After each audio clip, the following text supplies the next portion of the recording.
All right.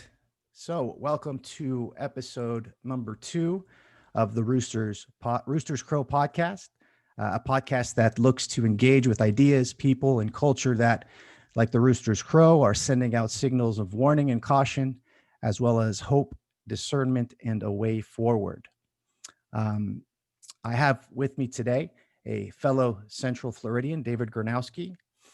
He has 1 foot in old media as a radio broadcaster and 1 foot in new media with multiple streams of his show, A Neighbor's Choice, on YouTube, Facebook, and other social media platforms. He also has a podcast entitled Things Hidden, where he plays with the concepts and ideas from the French historian, anthropologist, literary critic, a brilliant man who's difficult to categorize, Rene Girard, which I'd highly recommend checking out as well. Um, David has interviewed an array of eclectic thinkers and writers, including Jordan Peterson, Ron Paul, N.T. Wright, Jordan Hall, as well as many more. He discusses a wide array of equally eclectic topics from mimetic theory, natural healing, the trappings of scientism, politics, religion, culture, and groupthink. And a couple quotes here from David. We must lead the way out of our cultural decay caused by mass incarceration and economic regulation. Bad laws destroy and separate families, ruin the economy, and create violent black markets. Laws against nonviolent acts create chaos. Understand Jesus' turn the other cheek principle for what it truly is, a social ordering ethic that proactively defeats evil with love of God and neighbor. And then finally, my message is going to be a new kind of talk radio. Most people are content to stay within the toxic tribalism, the groupthink. That's what I'm battling every day on the radio, the groupthink, which is what Jesus breaks us out of and allows us to discover our free will choice. So, David, thanks for joining me on this second episode. Well, I'm glad to be here, and I'm glad you have a podcast because you certainly have a great hunger and passion for distilling works of high-minded scholars and bringing them to the masses and bringing new people that people haven't even heard of. I've learned of new scholars by dropping in on your YouTube channel, and I know that many others have too. So thank you for what you're doing. Yeah, no, I appreciate it. And, you're a local, Central Florida as I am. And we were trying to get together in person to have this conversation, and we still will. So this will be part one, but it's interesting to see the difference with regards to being in person, body to body, versus being on Zoom. My first episode was with Neil deGrade from, um, which was actually last week, and I was able to go to his house here. He's here locally for a bit, and it was just a different and fun, enriching experience. So interested to have you on again and kind of see where we go from there. Yeah, I think when you are with people in person, you get a better sense of their magnetic field, right? I believe Hmm. that we have a magnetic field, and I learned this from my physicist friend and aerospace engineer, Dr. Yu, who comes on our program, on Thursdays for our Science and You segment that we do on A Neighbor's Choice. So, Yeah, it's so an excellent segment as well. And I agree. I think there's something really to that, and the word of caution here is that we're moving, radically and rapidly away from that, and in terms of convenience now, right? Even employers and corporations are not having are getting rid of office space and quarterly meetings and yearly, award ceremonies or whatever it is, and everything's done on Zoom, and it's looked at as a superficial and inconvenient thing. But I think there are implications here that aren't clear, but profound, I think. mhm. Yeah, I do too. So we'll see how that goes. Yeah, I think I have a few questions to ask you, but I just wanted to vibe with you a bit. I love that your show, and I was invited on your show a couple times, which I appreciate. You're on the radio here in the Central Florida area, and obviously again on YouTube and the different platforms. But I really enjoy your show. It is different. It is interesting, and it's hard to categorize as in a certain way, which I find fascinating. And the conversations that you have, I think you ask some of the best questions that I've seen out there.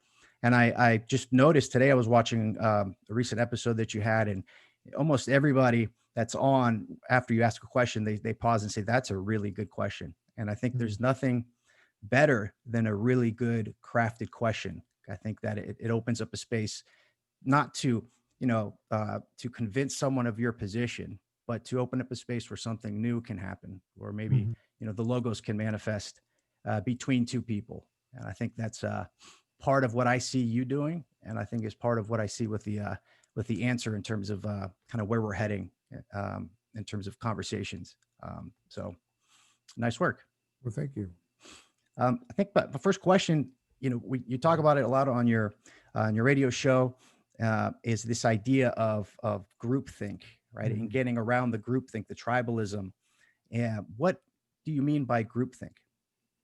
So we all have groupthink. All of us are operating on groupthink. So you can't uh, transcend groupthink. You could just try to remove toxic groupthink from your life. Toxic groupthink are things that don't, their ideas, their attitudes, their desires that are put into us by bad role models that are all around us. Role models in literature, role models in your past life, when you were younger, role models in your current life, role models on television, role models in politics and hip hop videos and techno. Do they still make techno music videos? Yeah, I think everything's kind of mixed in together now, Okay. techno and rap and pop. Yeah, It's so weird. all these role models, they shape our desires, and toxic groupthink is when we get caught up in these matrix, matrix. What's the plural for matrix? Matrices, is that it? Yeah. Yes, I Is think it that's right. Yeah. these different these overlapping uh, coagulations of desire that Yeah. kind of come together? Because, like I tell people all the time, when you think about what it means to be a principality. Hmm. King Herod was a person who would be representative of a principality, right? In Jesus's time. But look at like Jay-Z. Jay-Z has a bigger principality than King Herod does, right? In some Hmm. sense, right? He's got a whole kingdom of people who are imitating his worldview by how he does his interviews, how he conducts his affairs, how he conducts his business, how he conducts his family life, how he conducts his music, and all of that is a principality. And so people are imitating his world, but they're also imitating other people, and we're like little, we're orbiting all these other planets all the time, and we don't know it. And the novelistic lie that Girard exposed is the lie that your desires come from you. Nobody really wants to admit that our desires are really borrowed. And so when I talk about groupthink, I'm talking about what is essential to human beings. You and I believe somehow some groupthink taught us that you and I should comb our hair back like this, like you and I both have done. Okay, that wasn't an island. We didn't make that up on our own. And somebody along the way modeled for us a beard and a mustache like you and I have. We didn't. We Right. didn't come. Now it's true that nature would give us something close to this. It'd be a little shaggier than it currently looks if we just let nature do its course at some point. But we craft appearances based on those around us and those who put values into our mind. We pick relationships uh, based on what we perceive other people desiring, and who a woman should be or who a man should be. So much of what we are is socially constructed in some sense. Now that's a Absolutely. scary word for people who are non-leftists. They don't like that word, social construction. But there is a certain level of social construction that's involved in the makeup of the human being. And the Bible says that. We don't have to even go to social construction theory, social identity politics. You don't have to go down that rabbit hole. You can just look at the Bible. The Bible says, in the beginning, God spoke and the universe came into existence. So language constructs reality. We learn that from the first story. Hmm. And we also hear, let us make man in our image. And the us is a plural. It's a society in one being. So we are made in the image of a social unit that exists as God's identity. So from the very beginning, we're made in the image of a social relationship, of interdividuality. No one member of the Trinity is an island unto themselves. They are constructed as part of the relationship with the other member of the Trinity. This gives us some insight into how human beings are not, the original arbiters of the desires that we find in our hearts. But the reason why it becomes toxic is, as I said before, when they get in, when we get these desires and we get these passions and feelings and these neural wirings that we feed into that cause conflict, that cause envy, that cause ungratefulness, covetousness. And then when they become a manifested thing baked into society, it creates stagnation and it creates an inability to get along with one another without turning to politics, which is a form of coercion in order to solve problems. We're worried about climate. Let's turn to politics and violently hurt each other. We're worried about um, pollution. We're worried about health and virus. Let's turn to politics and use violence to solve it. Nobody ever wants to solve things nonviolently where there's a win-win solution. The world of voluntary interactions, people call that a market, but it's bigger than just a market because it exists outside of things that can be arbitrated by price, but it are still voluntary interactions. But the world of voluntary interactions is where Christ has given us the opportunity to build the kind of civilization we were always meant to be able to build. One that does not have built into, but one that actually provides an opportunity for us to create tremendous prosperity and self improvement and all the things that we want, caring for the poor, caring for the least of these, caring for the environment. And in order for us to do that, we have to understand how violence retards knowledge and violence retards groupthink. So that's what toxic groupthink is. It's violence protected bad ideas that are holding us back. Yeah, I think you hit on a very interesting point in this idea that the identity is socially constructed, and I think, and also that violence is this key to understanding the toxic groupthink.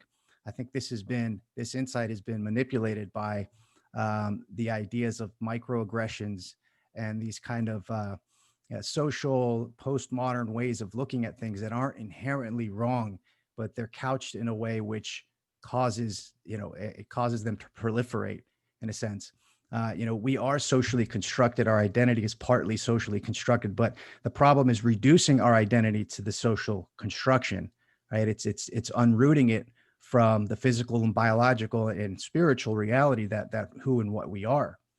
And I see this, and I had a conversation, or I did a video talking about this taboo topic, and it always goes in terms of talking about Christianity and the LGBTQ community. It always goes back to this idea of well, the Christians disavow the LGBTQ community, and I don't think that's the case. I think it's we are all sinners, right? And when somebody says that, or you hear that from a non-Christian perspective, it's like, what do you mean I'm a sinner? What, am I sick?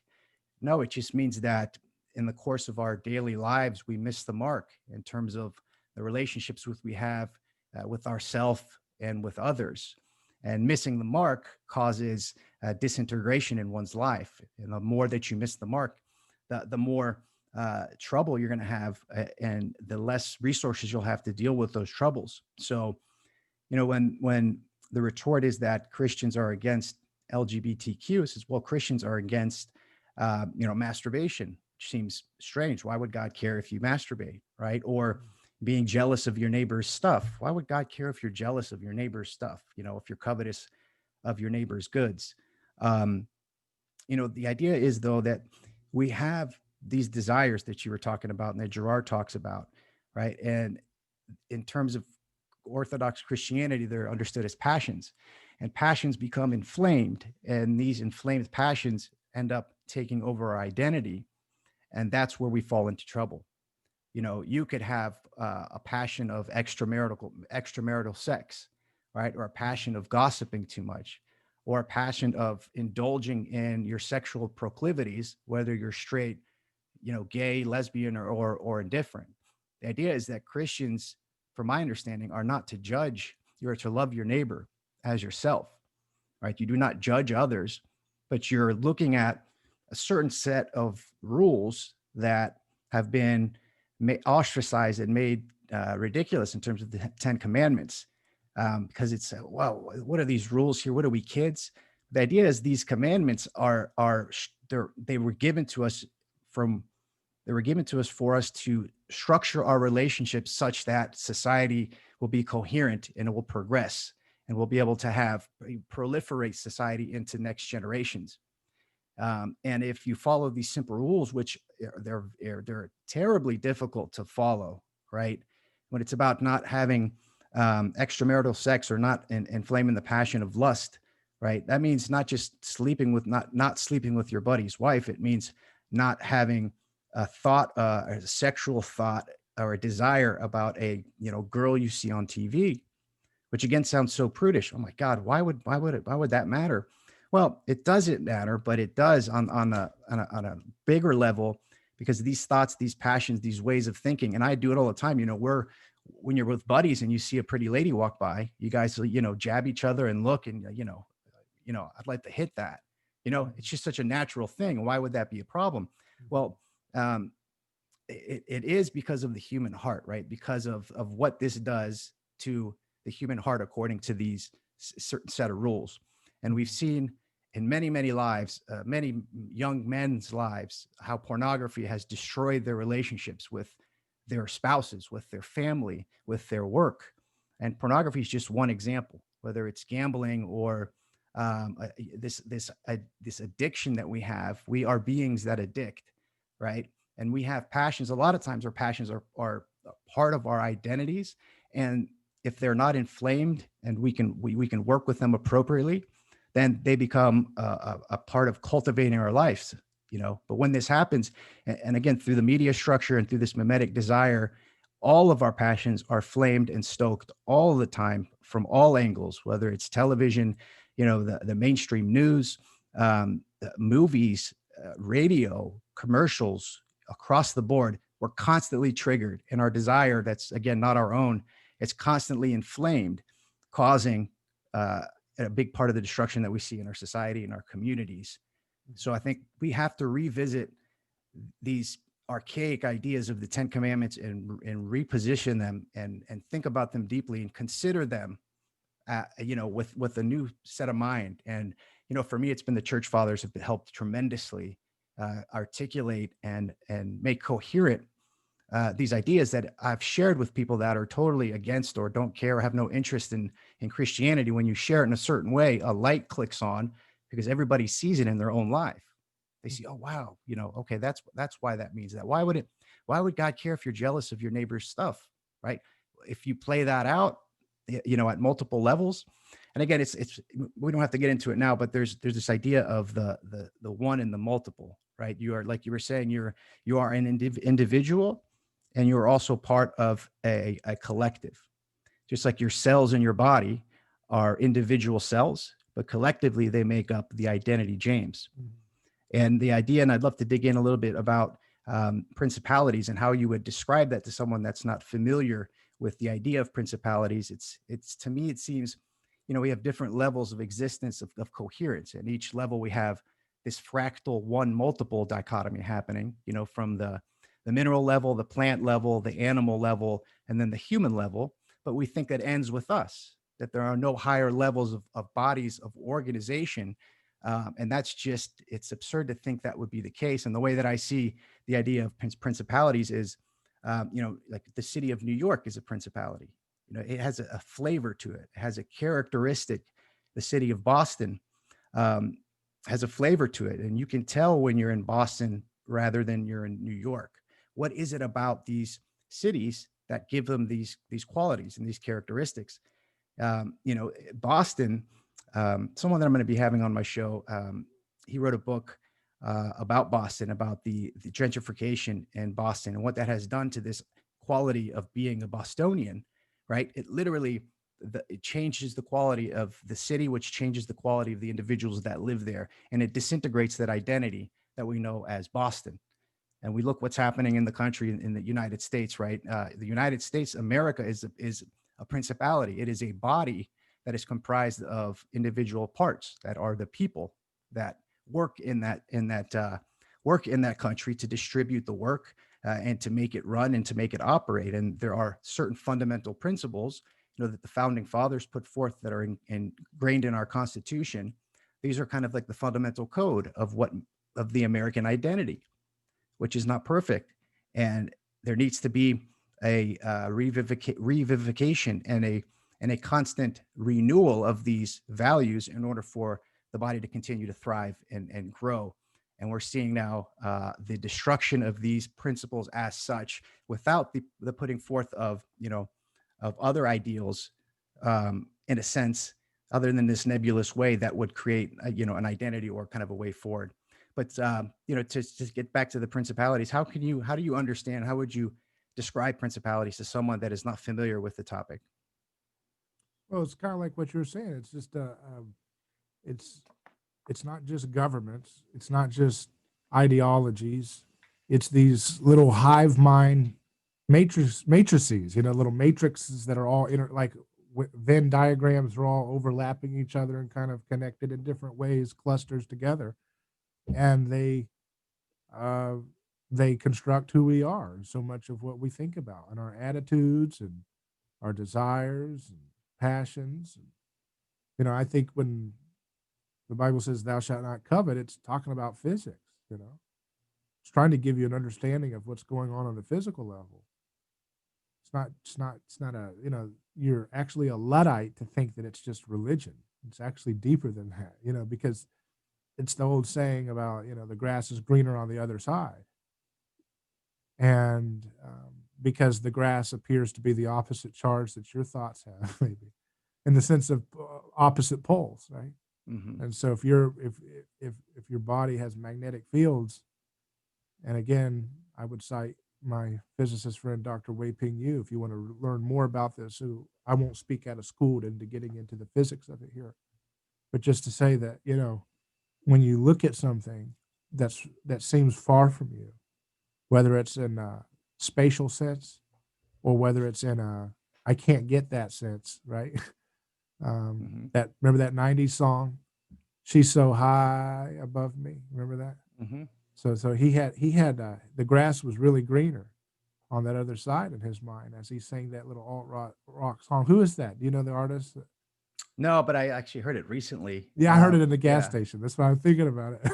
and it speaks to this point, right? You will situate your life based on the highest ideals that you have. So Yeah.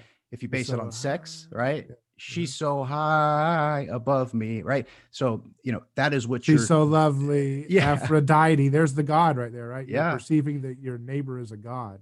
yeah, So absolutely, and that's it your idol. Yeah. That's it. exactly, Yeah. exactly. No, I think that's Well, speak we to just how the deconstructed the '90s right there. I guess we're done for today. right, and it's I have a lot of nostalgia for the '90s, and Yeah. it was this and the '80s, and we're seeing a lot of a recapitulation of the '90s and the '80s because our culture is at a dead end. Like we just had a Tyson fight Yeah. with Roy Jones. It was announced by Mario Lopez, who's AC Slater from Saved by the Bell. They had Snoop Dogg on as the artist, right? We're seeing all these remakes and kind of these recapitulations of our old culture, which was kind of the height of American culture that we can look at from this kind of degrading place that we're at, and we have nostalgia for it, and it's there's a reason for that, and um, Yeah. it's Disney just announced Willow, and they're going yep, to make a Willow series, and they're making an Obi-Wan series, and it's just pure. We're so that whole saying from Fukuyama about the end of history. I think we've reached the end of cultural history for a little while, right? right. Maybe not the end of history, but why do you think we've hit that dead end? By the way, do you think? I was thinking about that the other day. I was looking at you go to the farmers market and the hipsters dress a certain way. They don't do it as much now. I don't notice it as much now, but they try to look like the 1930s or the 1950s and the different stuff. And then you look at like in the downtown a 1920s building and how nice and solid the structures feel, how elegant it looks compared to a modern constructed project and right next to it that was built in 2018. It's just ugly. It's repulsive. Why is it that we can't go farther? Why can't we go farther in architecture? Why can't we go farther in cinematic beauty that just astounds? Yeah, it's a good question. I think we can, but I think that we're seeing and we're not aware of our identities being deconstructed and kind of going by the wayside. I think that's what causes the nostalgia of for the 80s, the 90s, and the 20th century, because we're trying to hold on to something that felt so real because things are feeling so superficial now. And you know, Interesting. why is this happening? I don't. Oh, that's You know. interesting. I like what you so maybe interesting. I like see. This is kind of similar to what Eric Jacobus and I talked about on that Mhm. Things Hidden episode we did recently on our site. So just think about what you just said. So you're saying we are holding back to times when we could have identity, right? Mhm.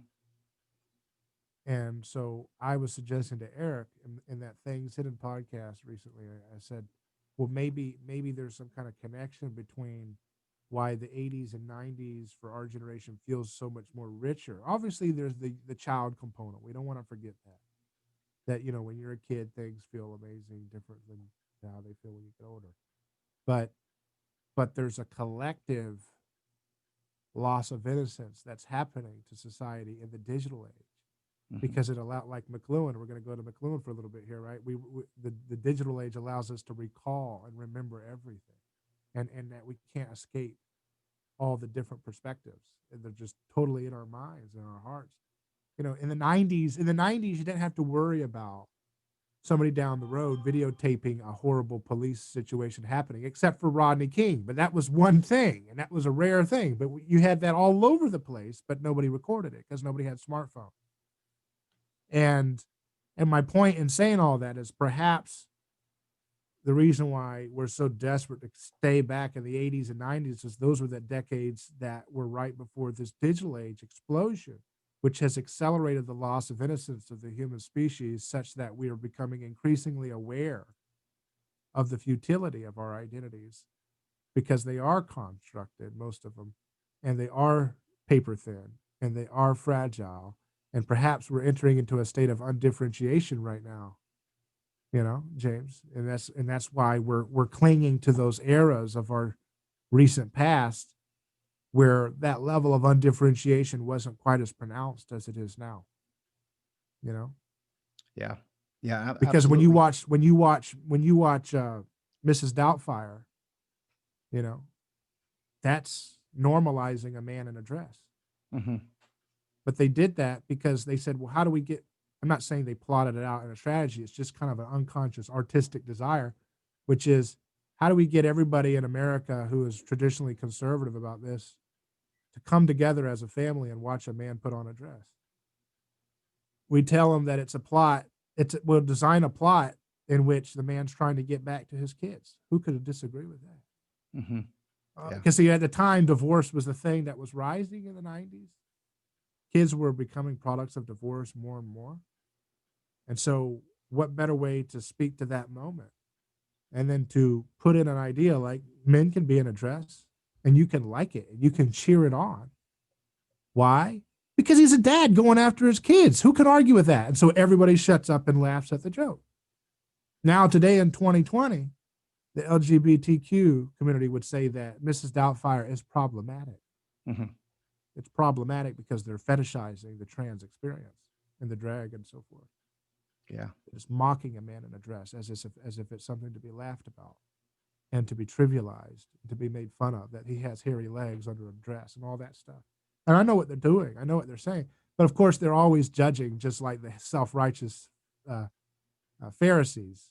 We wouldn't have killed the prophets in our father's time. We're perfectly, we stand atop history and we can judge. So stupid and arrogant.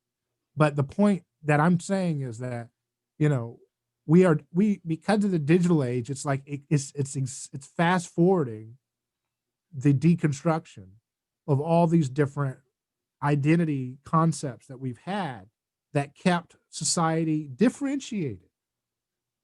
And now we're entering into an undifferentiated state where you can't enjoy a story like a hero saving a woman in distress. Even though everywhere we go around the world, if a woman's in distress, you better hope that there's a man who jumps into action and doesn't wait for the what's that thing called? The Sue, the over powerful female character, the Peggy Sue. What's the character? Mary Sue. What is it? Yeah, I think the heroine, Peggy Sue, I think it is. It's like it's a cartoonish version of a woman that doesn't have to have any challenges to, like Luke Skywalker was getting his arm chopped off. He was in a Bacta tank. He was looking a mess, gotten in a motorcycle accident before they recorded Empire Strikes Back. Dude was looking rough when he showed up in Return of Jedi, and he barely made it through the finish line getting his tail electrocuted. The new Star Wars, that girl comes in there is on cheat mode, like she got the Game Genie. She's someone playing her character with Game Genie, Game Shark, whatever you played with, beating everybody, level 100. If we played Pokemon, she was getting that missing node to get the rare candy. She was getting 100 level up 100 Pokemon mode. That's what she was doing. And it's embarrassing and it's stupid and it's an immature culture, but it's happening because for some reason we're losing our differentiation. We're losing our identity markers. Some are good, some are bad to be lost. And as a result, there's nothing fun anymore. Mm-hmm. You can't deal with reality. It's not real that a 5'4" girl is going to save and be equally physically strong to the average larger male in relative normal condition. And now every stupid person online will say, well, I know someone who's a bodybuilder who's a woman, or I know a ninjutsu woman. That's fine. But no one's talking about that. We're not saying that women can't do that. We're saying, what are the values that reflect a culture in a healthy state? Mm-hmm. And we're in an unhealthy state when we cannot typically depict at all that sometimes it's okay for a man to help a woman in distress. You're not allowed to depict that in a story today. So no wonder everybody's going back to the 80s and 90s, because that was the last era in which you could tell a story in which Mario could save Princess Peach. Mm-hmm. And he's one of the few guys that still is allowed to save a princess in showbiz today. Is there anybody but Super Mario who can save a princess, who's clearly a princess, right? Not a prince? Is there anybody besides Super Mario, made by Nintendo, which is a company that does not have Christian infection in their storytelling as bad, and so they don't have that same deconstruction process taking place?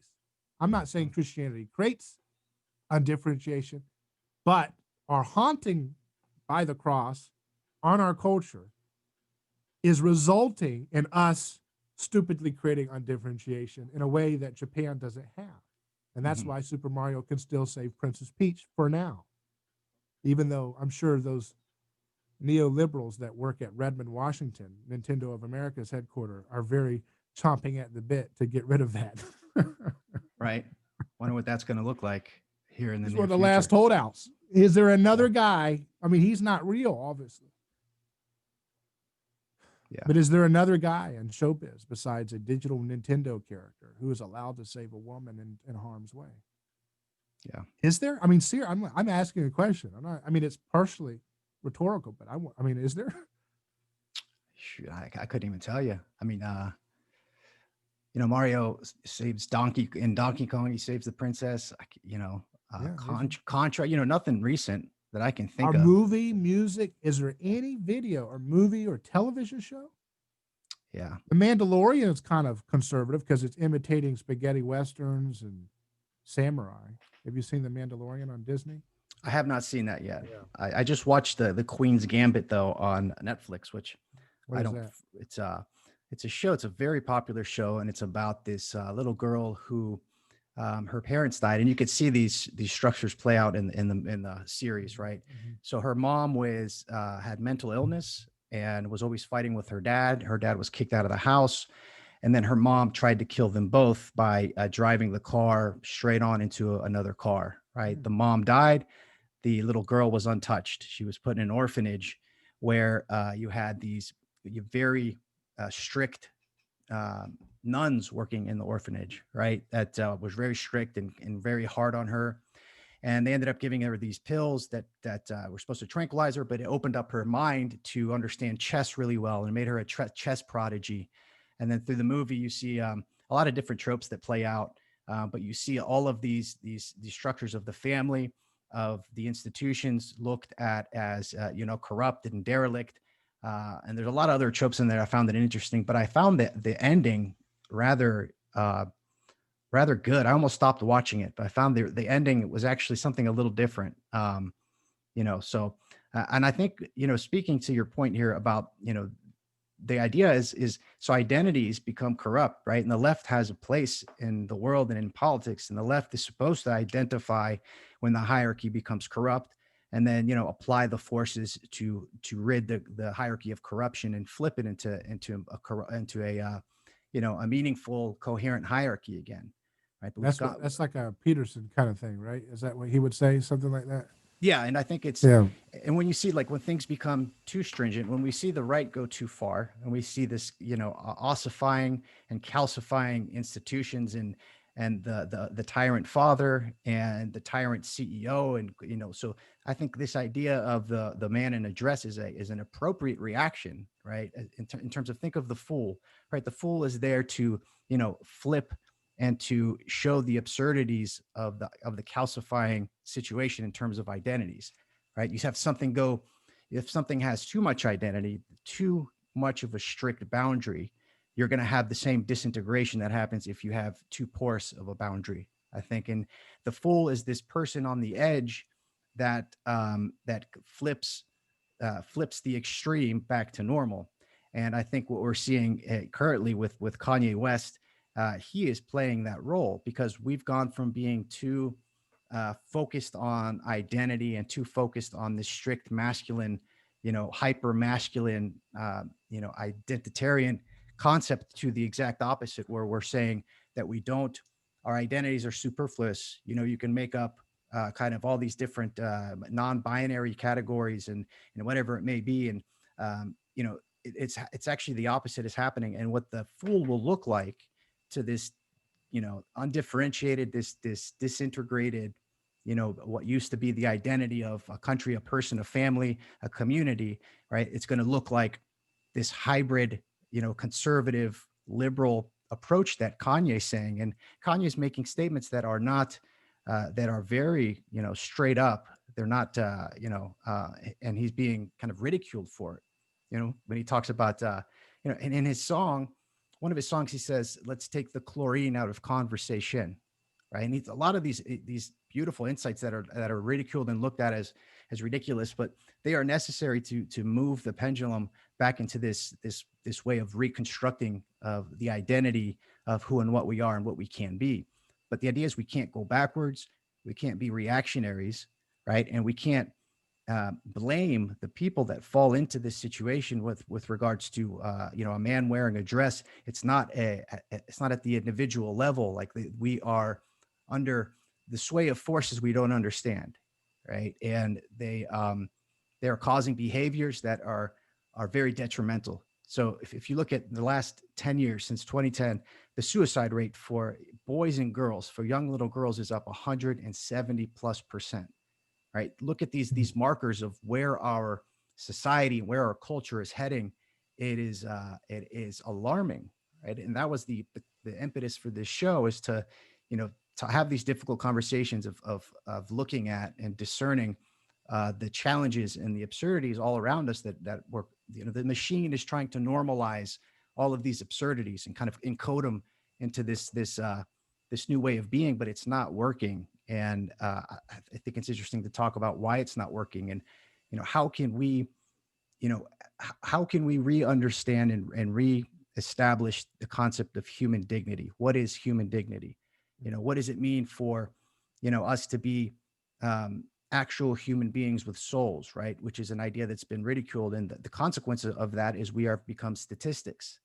We have become statistics in this game, this scientific game of medical manipulation to control the population in different ways. And I'm not saying it's done on purpose, and it's not necessarily important if it's done on purpose, but there are forces that are being that are wreaking havoc on human beings at multiple levels. Look, in the United States, we have hundreds of thousands of businesses, small businesses, which is the lifeblood of America, right? We think about it, it's the heart of our identity, have been destroyed forever.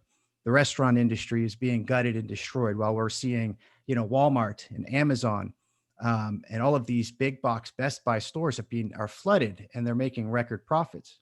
I had to go to get some salt for my what's it called, the soft water softener, and I accidentally went to Walmart the day after Thanksgiving. We were told not to go to our family's home for Thanksgiving and have a gathering of over 10 people.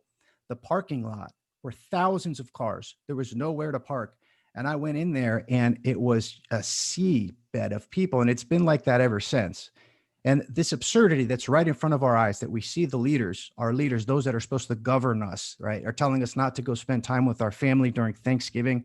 Do they not understand the psychosocial effects of even saying that, let alone having it happen? But then on Black Friday, you don't hear a word about collectively gathering in droves to buy stuff that you don't really need. They didn't say anything about that. And these are the absurdities that are getting encoded into our reality, that are coming out of our view. And even tell this to someone, it won't compute. And that's the scary part. And that's why we need this alarm part, in addition to the way forward, hey, look at what's happening. And we need people like you that are out there, every day, just putting out information. It's not about, are you right about everything? It's not about being right or wrong. It's not about judging a man in a dress or the LGBTQ society. No judgment at all. They're human beings. I love them with all my heart. It's not about that. It's about looking at it from both the individual and the collective level. I have 3 kids. It's about, what is my kids' life going to look like? And if you look at the markers of social media destroying these little kids' lives, suicide. Can you imagine a 9-year-old having the mental wherewithal to consider suicide? And that is increasing 180%. So it's like, we have to look at these soberly, but this hyper politicization that's happened in the last 10 years, I think a lot of it is structured in the social media as well. It's everything has become hyper politicized. And this is disintegrating families, communities. So this, it all goes back to violence, man. As if the church does not understand what Jesus did on the cross. Mm-hmm. Yep. So they don't know what happened. So because they don't know what happened, they don't know what they're preaching about, and they don't know what to preach about.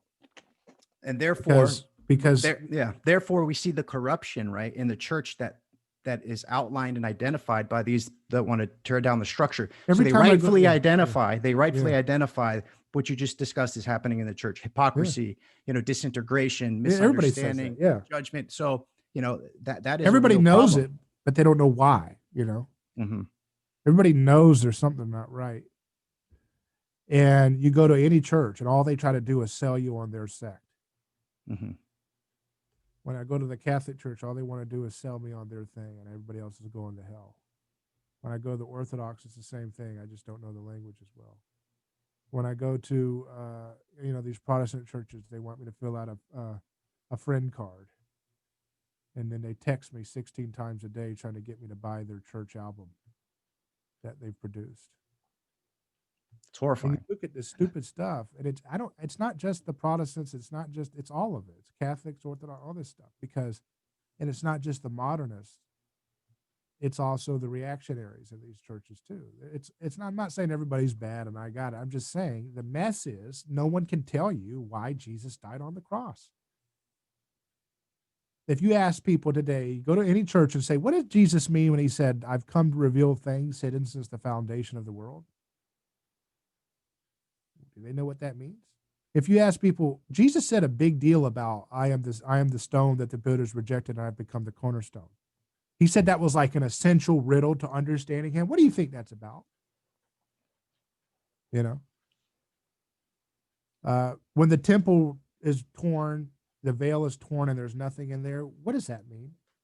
You can't even get a basic answer from anybody who's been to church their whole life half the time. And so that's why we're in the situation we're in, because we have a lot of the aesthetic and ethic in a light. Well, we have a lot of the sensibility and aesthetic of Christianity baked into our society for 2,000 years, but we have none of the grounding into the reality of what Jesus is actually doing. So we have such a light, malnourished uh, you know, Christian awareness, but it's deeply infecting. It's like, it's hard to explain. I'm trying to think of an analogy. Christianity is so baked into everything we are, and yet we don't know what it's actually about. There we go. Does that work? That's not an analogy. That's a description. It's baked into everything we are, and yet we have no idea what it's about. And the church is the most blind of all sometimes. I'm not saying that they're not doing a good job when they serve someone who is sick, when they serve someone who is in need, when they encourage people towards marriage. Those are good things, and they are manifested because of what Christianity is about. But nobody really wants to dive into why Jesus had to die on the cross, and why is it that his cross looks just like so many of the dying and rising Savior myths. Rene Girard says people miss, the theologians miss. They want to downplay the connection between mythology and Christianity because they're afraid of it. They're embarrassed of it. But they shouldn't, because in order to understand the uniqueness of Christianity, you have to see the similarity of it between that and mythology. And then you'll see where the break is. And then you'll see why it's so profound. And then you'll start to understand why we're in the mess we're in. And we have criminalized masculinity in this society. Masculinity has become, and everybody has a form of masculinity, including women, and that's fine. But we have criminalized the masculine positive. Masculinity is only allowed to be seen as a negative. It's kind of like recreational marijuana or psilocybin. There is a healthy role for these things, perhaps, that needs to be explored. But because we've criminalized it, we only get the negative version of it. We only get the black market perception of psilocybin and marijuana. And because it's prohibited, therefore it's abused even more so. Just like masculinity is prohibited, and therefore it is abused even more so. Mm-hmm. Because it's a taboo item. It becomes a hot stove. And so people indulge in bad forms of masculinity, which becomes what they call toxic masculinity. All these different things are just a manifestation of criminalizing the masculinity in the first place, because masculinity is rife with danger, because it's a creative, destructive force. And if you use that to harm the oppressed, it hurts people. And masculinity has been used in a way, masculinity has been abused for a long time.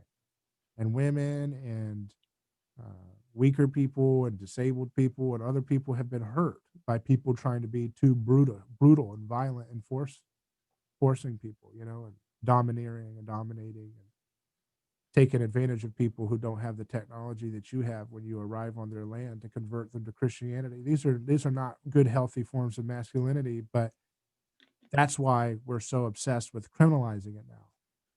But that's why, here's my point in saying this. That's why we can't do anything but fight. Because when masculinity is criminalized, what do you have left? Feminine. And if it's not balanced with the masculine, what are you going to do? Deal with social problems all day. You know what I mean? That's what people deal with now. That's why everything's politics. Nobody's allowed to go on and say, hey, I'm going to go on CNN and talk about Dr. Yu's theory that explains why the atom model is totally wrong and what this could provide for us as a roadmap to explore and to confirm other insights of different phenomena that we've seen around in the physical world.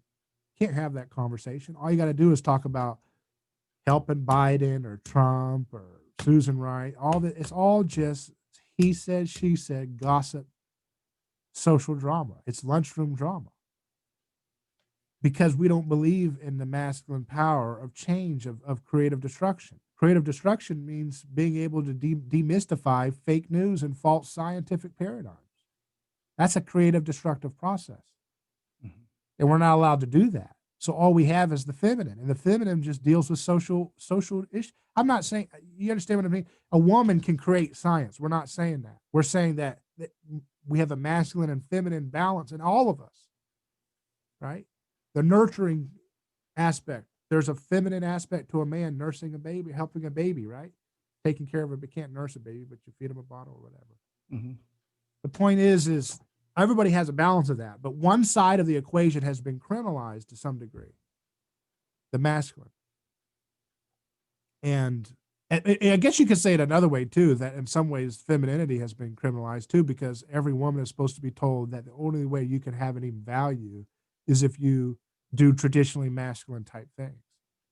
So that's another conversation. But my point in saying this is that if you don't have a healthy relationship with the differentiation between masculinity and testosterone and all these different things, if you're not allowed to have a healthy expression of that, then it goes underground and it becomes resentment and it becomes bitterness and it becomes addiction to video games and other things like you were talking about. And then it becomes alienation. It becomes despair and nihilism, no families, and it comes no breeding, and it comes extinction of society.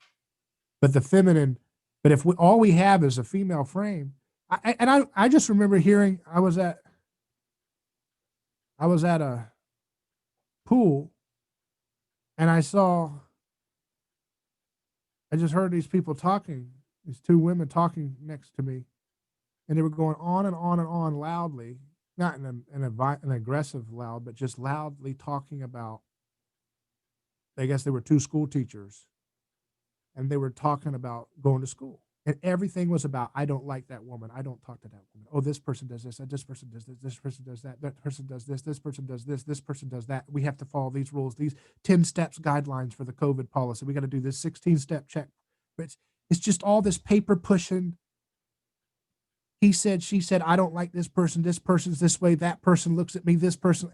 That sounds like politics. That sounds like everything on radio. That sounds like everything on news. That's all it is. That's just a micro scale of everything we see. And when I heard it, I was like, that sounds like what our society is today. There's not that it's wrong to have a social concern about this person is bad and this person is a jerk and this person is that, and I don't talk to this person and this one's not. That's social drama. There's a need for that. But that's all we have now, James. We don't have any ability in the hegemonic discourse to even talk about masculine things. Like, I don't accept the atomic model. Now what? That's considered you're stunting. You're cuckoo. You're weird. You're scary. They can't handle it. And we used to have enough respect for masculinity that we could have enough of society allow for institutions to allow that Nikola Tesla to be treated like an outcast at first, but enough time people give them the opportunity to be able to create. But we don't have that today. You know, my great grandfather built a beautiful mansion with his sons, and it had made on materials found on site in Florida. It became an attraction all over the world. People wanted to come to it. Postcards, everything. Ripley's, believe it or not, covered it, called the Wonder House. And it had all these stone bridges and a beautiful moat and spring and all kinds of stuff. He couldn't build that in today's emasculated society. Too many zones, too many codes, too many people saying he said, she said, he said, she said, he said, this attorney said this. You see what I mean? Too much. Not enough 0 to 1 moment, like Peter Thiel would say. You see what I mean? There's no freedom for ingenuity and innovation. And we all know it and we all talk about it, but we don't want to explain exactly what it is that's causing this to happen. But, you know, I mean, you couldn't put that moat up now today. You got to have a fence because somebody could wander over and drown in the beautiful moat that he had. And of course, you have this thing's not up to code and this marble piece and this spiral thing and all these beautiful inventions that were so ahead of its time in the 1920s and 30s. But now you couldn't create something like that if you try. Every little busybody has to give you a permit and a this and a that, and you have to follow this. Why? It's power. It's the same thing behind that COVID crap. There's that HOA president mindset baked into a lot of people in society, men and women. And they like you to give me your papers, please. And let me see what nail you're using. How far away is it from the wall? What's the material of your wall? What's in the paint? They want to control you like a little god. They want to be your god. They want you to worship them. They want you to fear them, their little zonings and stuff. But because we have that so baked into our society, we don't have an ability to talk about Christ. We don't have an ability to talk about how to act like Christ. I want to have cures for cancer. I want to have cures for pollution. I want to have energy too cheap to meter. I want to have energy revolution so good that we don't need their stupid grid. Nobody needs it. And it's not just a novel thing that you have to spend $20,000 to get solar panels installed. It's something that everybody could afford and get off the grid. You know what I mean? Something that becomes so revolutionary, amazing that everybody has to have it. And we don't need their stupid grid. And we don't need their stupid forced medicine, because we understand the immune system. We understand that vegetable oils, toxic sludge that they're putting into our bodies, is behind a lot of the comorbidities causing this virus to be a lethal situation. See, we got to have change, and change requires that healthy respect of differentiation. That there is something different about a masculine and a feminine, and that those things are balanced in together in every one of us. But if we demonize one, it creates an imbalance. That's a union thing, you know. Yeah. The No. animon, the animus. Yeah. Well said. And just like when you efface the masculine, it doesn't go away. It's a fundamental structure of how the world lays itself out.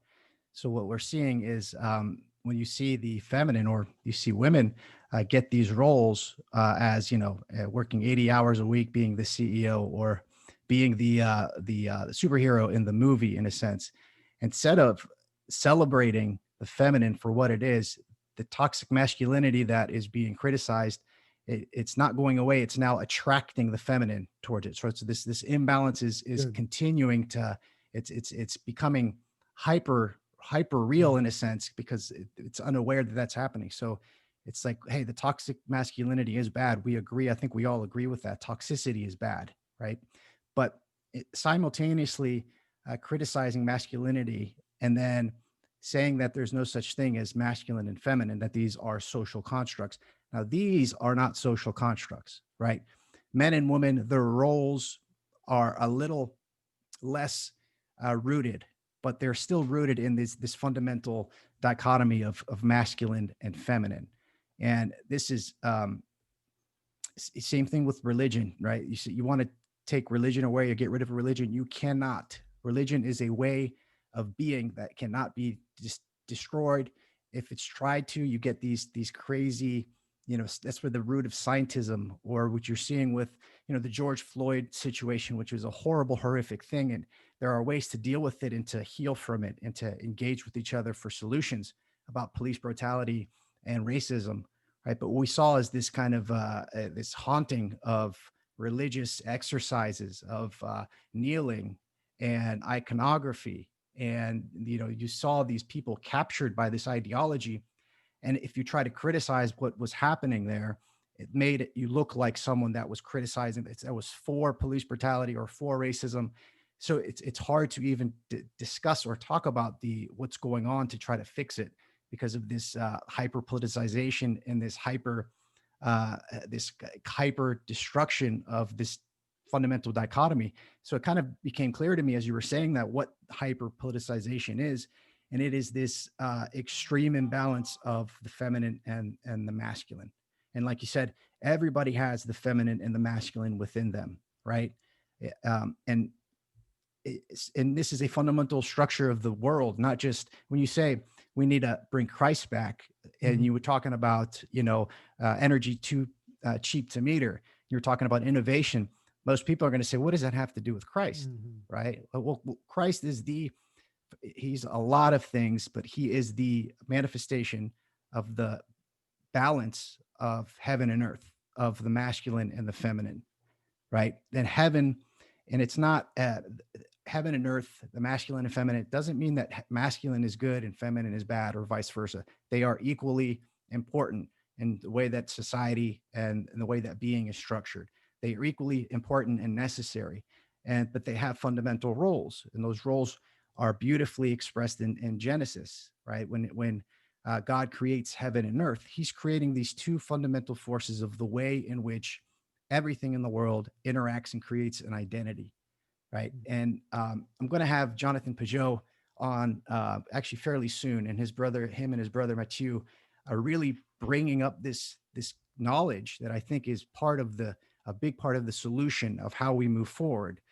Because once you get into this symbolic framework of heaven and earth and how applicable it is at so many levels, right? It's the idea of the 20th century, the postmodern idea that there is no truth, that there is no absolute truth, that everything is relative.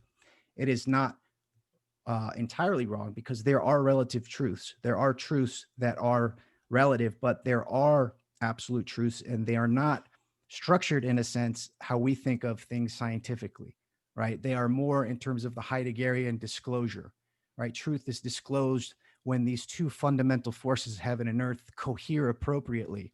That is a truth event. That is how love works, how beauty works. It's when these two forces combine and cohere. And in terms of Genesis, man is the mediator between heaven and earth, right? It was our dispensation to subdue the earth and to appropriately mediate the relationships between ourselves, others, the animals, the way that we structure our society, our food networks, all of this. So when you're saying that we need to bring Christ back to fix all of these societal problems, the idea is nobody really understands what that means. And I'm not saying that I do or really, but there are intimations and intuitions that are manifesting themselves, as evidenced by the popularity of Jonathan Pajot's Symbolic World YouTube channel, right? So many people are coming from so many disparate areas: atheism, anti-theism, anarchism, psychology, cognitive psychology, psychotherapy, academia. All of these are kind of finding inroads into these fundamental concepts that are not, Pajotian, right? We're not becoming Pajotians, right? It's the difference. It's not this cult of personality. It's information is being shown that is resonating with people. That is the fundamental structure of how reality lays itself out. And So go ahead.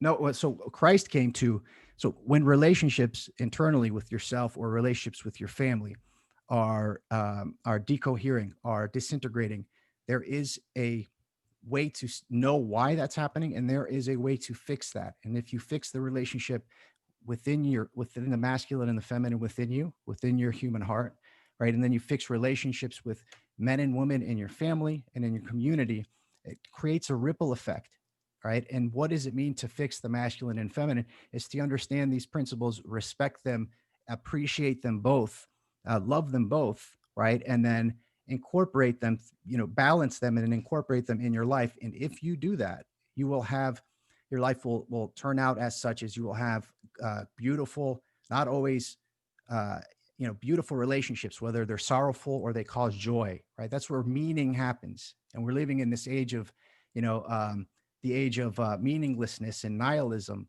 right? That's not really, you can't get rid of meaning, and nihilism doesn't exist. It just channels people into this hyper material understanding of the world where there is no hope for the future. When your body perishes, that's it.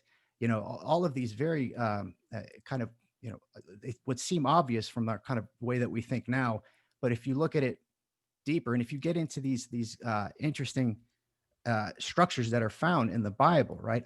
For most of my life, I looked at the Bible as something not to even consult or not to read. I ridiculed. I didn't ridicule, but I was indifferent to Christians and people going to church. I saw them as hypocrites.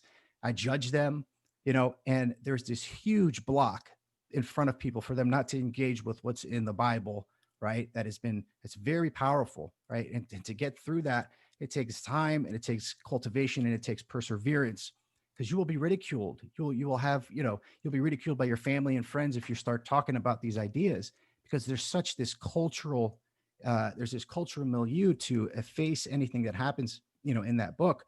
But again, going back to the fundamental structure, there are ways to fix the relationships between men and women, and we need to rebalance the masculine. And what's that's going to look like? That is the answer, because if you balance the masculine, you appreciate the feminine for what it is. And it doesn't have to look like what it did in the 50s. This isn't about going backwards, right? This is about, Kanye West said he wants to innovate in politics. Politics has stayed in this stale state while everything else around it, and culture, music, technology, is swarming because of the digital age. Politics is stuck and stagnated, right? And we need this light to pierce into the political realm in order to make the structural changes, because even those that are in it and those that are not considering these ideas are seeing that it's absurdly broken, it's derelict. There's no authority anymore. All it is power. Power without authority is material, is earth without heaven. This, like you were saying, everything has become an HR department. Everything has become an HOA. Everything has become complaining, because the organizing principle, the fundamental rooting structure of how we understand ourselves in society has been effaced, and we're left trying to pick up the pieces, and we're left trying to judge things on our own. And you don't have to believe this. Look at the consequences of our society. Look at our kids. That's the biggest thing in my experience, in my perspective. Look at what's happening with our children and with our kids. And we're seeing this disintegration of families continue, and schools, and now with COVID. But there is an answer, and there are ways forward. And you're seeing, and like we were saying, in our kids, they're Generation Alpha, right? I think when we're living in these times where there's massive changes, these kids are the solution. And I think I'd love to talk with you more about a solution, and what would a postmodern conception of masculine and feminine look like. Yeah, I want to ask you about the 50 Shades of Grey. What does that mean to you? You mean The best-selling book and movie series, they broke all the box office records. What Mhm. does that reveal to you about heaven and earth and our society's depiction of masculine and feminine? I think it's a beautiful example of the exteriorization of the unconscious. So you see this effacing of the masculine on one end in society, but in this popular movie, you're seeing the exact inverse, where you're seeing the fetishization of a male domination, of a male dominating, of the dominating masculine. Right? Again, that's a great point, because you try to efface one of the fundamental forces of reality. It pops up like in different cultural realities. And that's a great example of 50 Shades of Grey, because it's a woman that is attracted to a dominating man, a domineering man, right? And there's a lot of nuances there. I'm not going to say that's all it is, but you see these things pop up in our culture, and we don't understand that they are warning signs. They are signposts to ascertain and discern what's happening. And what's happening? What do you see? What is the hunger there? Well, I think it's almost probably directly proportional to how much the masculine has been effaced and how much it's become toxic, right? And this idea of the father. I mean, look at Freud, everything has been structured and rooted in Freud now. And Freud was dealing with, in the 19th century, he was dealing with the Victorian era, right? And the people that he was seeing and the patients that he was having, he Kind of a came up repression, right? yeah, he came up with this theory of the of the Oedipus complex, and this is a myth that we live by. We look at it as science, or some kind of like, oh, it's psychology, it's more real, but it's actually less real. It's a myth that comes out of, in a mythological story where Oedipus Rex ends up killing his father, and wanting to have sex with his mother, and that's what structures the psyche at a very young age. And how that looks like in terms of modernity is we take on the name of the father, we take on the identity of the father, because he is our rival when we're trying to gain the attraction and the compassion and the observation from the mother, right? So we want the mother. So what do? Is we copy the father, right? And that's where castration comes. And so all of these ideas that are fascinating to look and to discover and to think about, but they have coded our relationships for the last 150 years. And what we've seen is a disintegration in relationships between men and women, whether that's divorce, which is it's continuing to rise. So again, it's these mythological structures that we look at as science or as psychology. We base our pharmacological basis on these ideas that come from this this kind of obscure, not obscure, but they come from this certain sector of understanding, right? The soul, psyche means soul. So we've wrapped the idea of the soul in this materialist straitjacket, right? And we wonder why things are deteriorating, right? The soul is is way more than this particular conception of a complex and complexes and desires that are repressed, and that, so a lot of it is accurate in terms of function and how our neuroses work and how we can have some relief on those neuroses, right? But it's super superficial, and that is another, I think, structure that Girard really criticized wonderfully, and talked about how, what Freud missed was this mimetic theory, this mimetic rivalry. That's at the heart of his theory, that he didn't grok it. So yeah, there's just a lot of different ways to come at it, but the solution is arising from. What do you think? Yeah. What do you think is the balance between boundaries and freedom for kids? Because that's where we have to start, right? With kids. If we're going to think about the culture, everything we talk about for adults is kind of a rear guard action. But if we're looking about how we're going to create the next generation, that's the future. Mm-hmm. And so that's where we can actually affect an outcome right now. What is obviously mimetic theory helps us understand about why when you prohibit things too strongly, you can create a desire for it because it's an obstacle, you know. Yeah, that's And what if happens in some 50 Shades of Grey, right there. right, right. Yeah. So now, Oh yeah, because it's you're not allowed to be masculine, so you want it more. yep, and you want the worst aspects of it. Not that you can Just like that engage in it. Twilight series was the same thing. Another best-selling thing, and the vampire, what is it? Gives her a demon baby that kills her or something. I don't know. I saw it Yeah. on TV for like 2 minutes the other day, and it was like looked like a disgusting, but it's like something, and that was extremely popular with teenage girls about fantasizing a plain Jane girl getting the affections of a ancient vampire who creates a demon baby in her that kills her. And it makes you wonder, what is this? This is Jerry Springer come to life. This is Jerry Springer as fiction. And so that's what it's like they desire this. They vote for Joe Biden, but they watch 50 Shades of Grey, our society today. What was Jerry Springer? What did it show on that show? What did it platform for everybody to see? The disintegration of the relationships between men and women. And that's been exported in all of our culture, Wouldn't it be cool if Jordan Peterson started a new daytime show in place of Jerry Springer, where he could have people on stage but do it in a Petersonian way? Right? Yeah, kind of reverse it a bit. So we have news here that you're not the father, but let's talk about that. Hey, you don't give him any ideas. I think he's. I would love to see a Jordan Peterson daytime show in place of Jerry Springer type programs and Ricky Lake and all those guys. But the thing is, for me, it's like we got to focus on the future, which is like what the next generation is going to think about stuff. Like people always talk about that on the littlest things. Like if you don't give your kid candy, then they'll want candy. If you give them candy, they'll want candy. And it's like, where's the boundary? If you give them candy all the time, then they'll get rotten teeth and they'll have inflammation in their intestines, and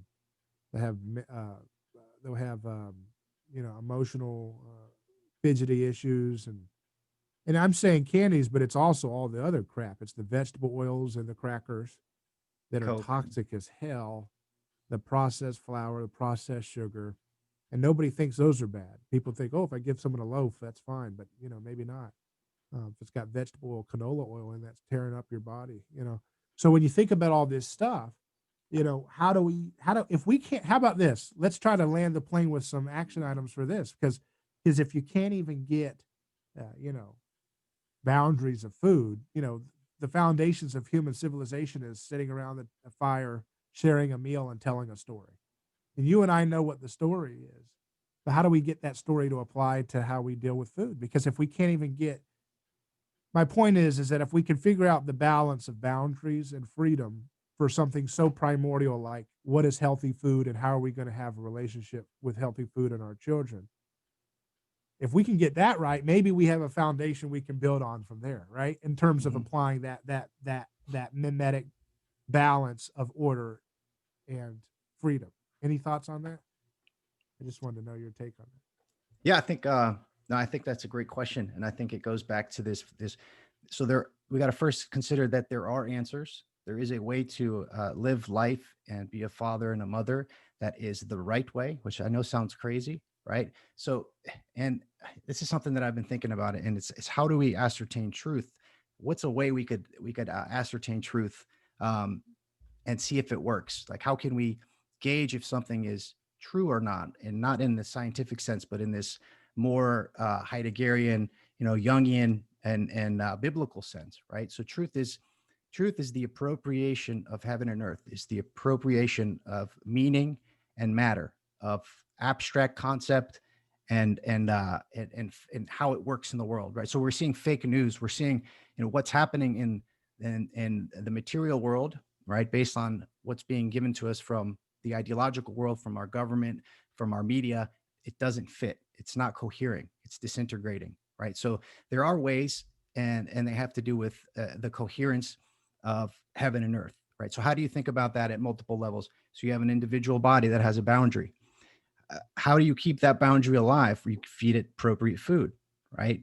What's appropriate food? Well, if you eat nothing but processed foods all the time, right, you're going to cause your body, your organs not to function appropriately. You're going to cause your immune system not to function appropriately, and your identity will disintegrate, right? But if you eat only one type of food, whether it's a vitamin C, ball, or you just suck on it or whatnot, right? Like think about the idea of Soylent Green or something like that, right? So these two extremes of purity, of freedom, right, and boundaries, there is a way to look at what to do there. And I think you have to look at it at multiple levels of reality. So your body has a border, your country has a border, right? So how do we determine who and how we let people into the country? If you go too far, you have open borders and indiscriminately let people in. It's like you're eating crap food all the time. Not that they're crap people, but you're not discerning what you're putting in your body. The identity will not hold, right? But if you close the borders and you let nobody in, you can't revivify life. You have no life energy to continue living, right? So I think this happens at multiple levels, and I think it's happening at individual families and pockets of communities that are fixing the relationships between themselves, their families, and that's having a ripple effect, right? Because if you can fix, or if you can cohere the masculine and feminine within you, right, and then that will be shared with your family. Like your kids learn by example. They're mimetic, right? So they're going to be copying what you do, not what you say. People say, if you want to know what people believe, watch what they do.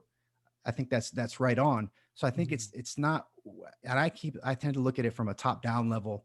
Like, what are we going to do to help society with all this, and what can we do from a political level? Well, it's going to start at the local level by being a good father, being a good husband, and it doesn't mean that you can't have same-sex relationships, right? And have kids and raise them well, right? We it is what it is, what we're dealing with. We can't go back and be reactionary, but we have to take these fundamental principles and put them out there again. And people Did that you are just say listening, same or sane?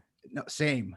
Like if Mm. you have two embodied human beings that have cohered the masculine and the feminine, earth and heaven, order and chaos, right? These are all kind of fractal understandings of these two fundamental forces of reality, I think. And I've applied this to many areas, and I'm looking for ways to kind of disprove this idea, but it's just applicable in almost every scenario, in every way. And if you're just getting introduced to these ideas, it's not going to make a lot of sense. You're going to have to work with them and dig in a little bit. And then, just like Heidegger talks about the appropriation of being, right? Truth will be disclosed to you. Truth is not correctness. It's not accurateness. Well, it is in a scientific sense. That is relative truth. That is a subsection of truth.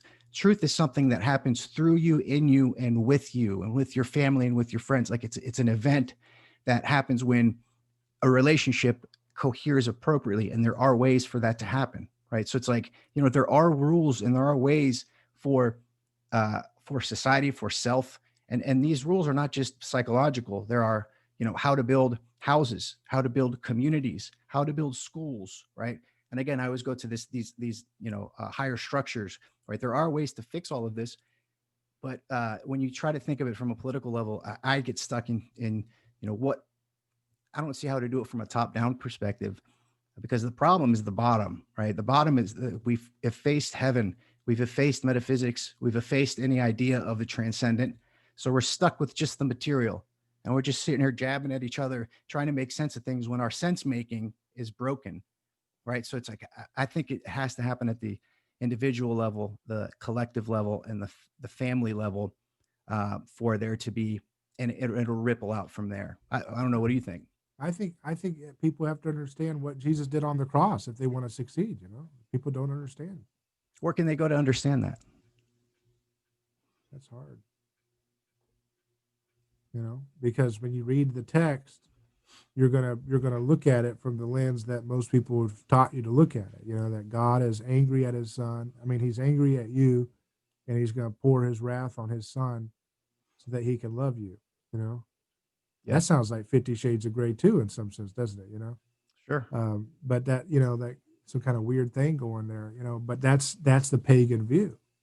But that pagan view of the cross is still pervasive in so much of Christianity, and that doesn't mean the liberal view is any better. But the pagan view that this is what it's all about is that God displaces his wrath onto his son in your place, and aren't you happy? But it doesn't make sense when you read the prophets. The prophets say God did not desire the blood of bulls and goats, when he brought us out of Egypt. He didn't want our sacrifices. He would want us to walk in mercy. That's why Jesus says, go and learn what this means. God desires mercy, not sacrifice. And mercy and sacrifice are not usually juxtaposed in that way, the way Christians talk about it. People talk about sacrifice like it was a token of your respect and love for God. But what's really going on is that you're taking somebody else's skin in the game instead of self-sacrificing some of your ego or your comfort or your pride or your whatever, and realizing that, you have to self-sacrifice, in order to become more like God. And as opposed to sacrificing somebody else, sacrificing a chicken or a firstborn or somebody else's child.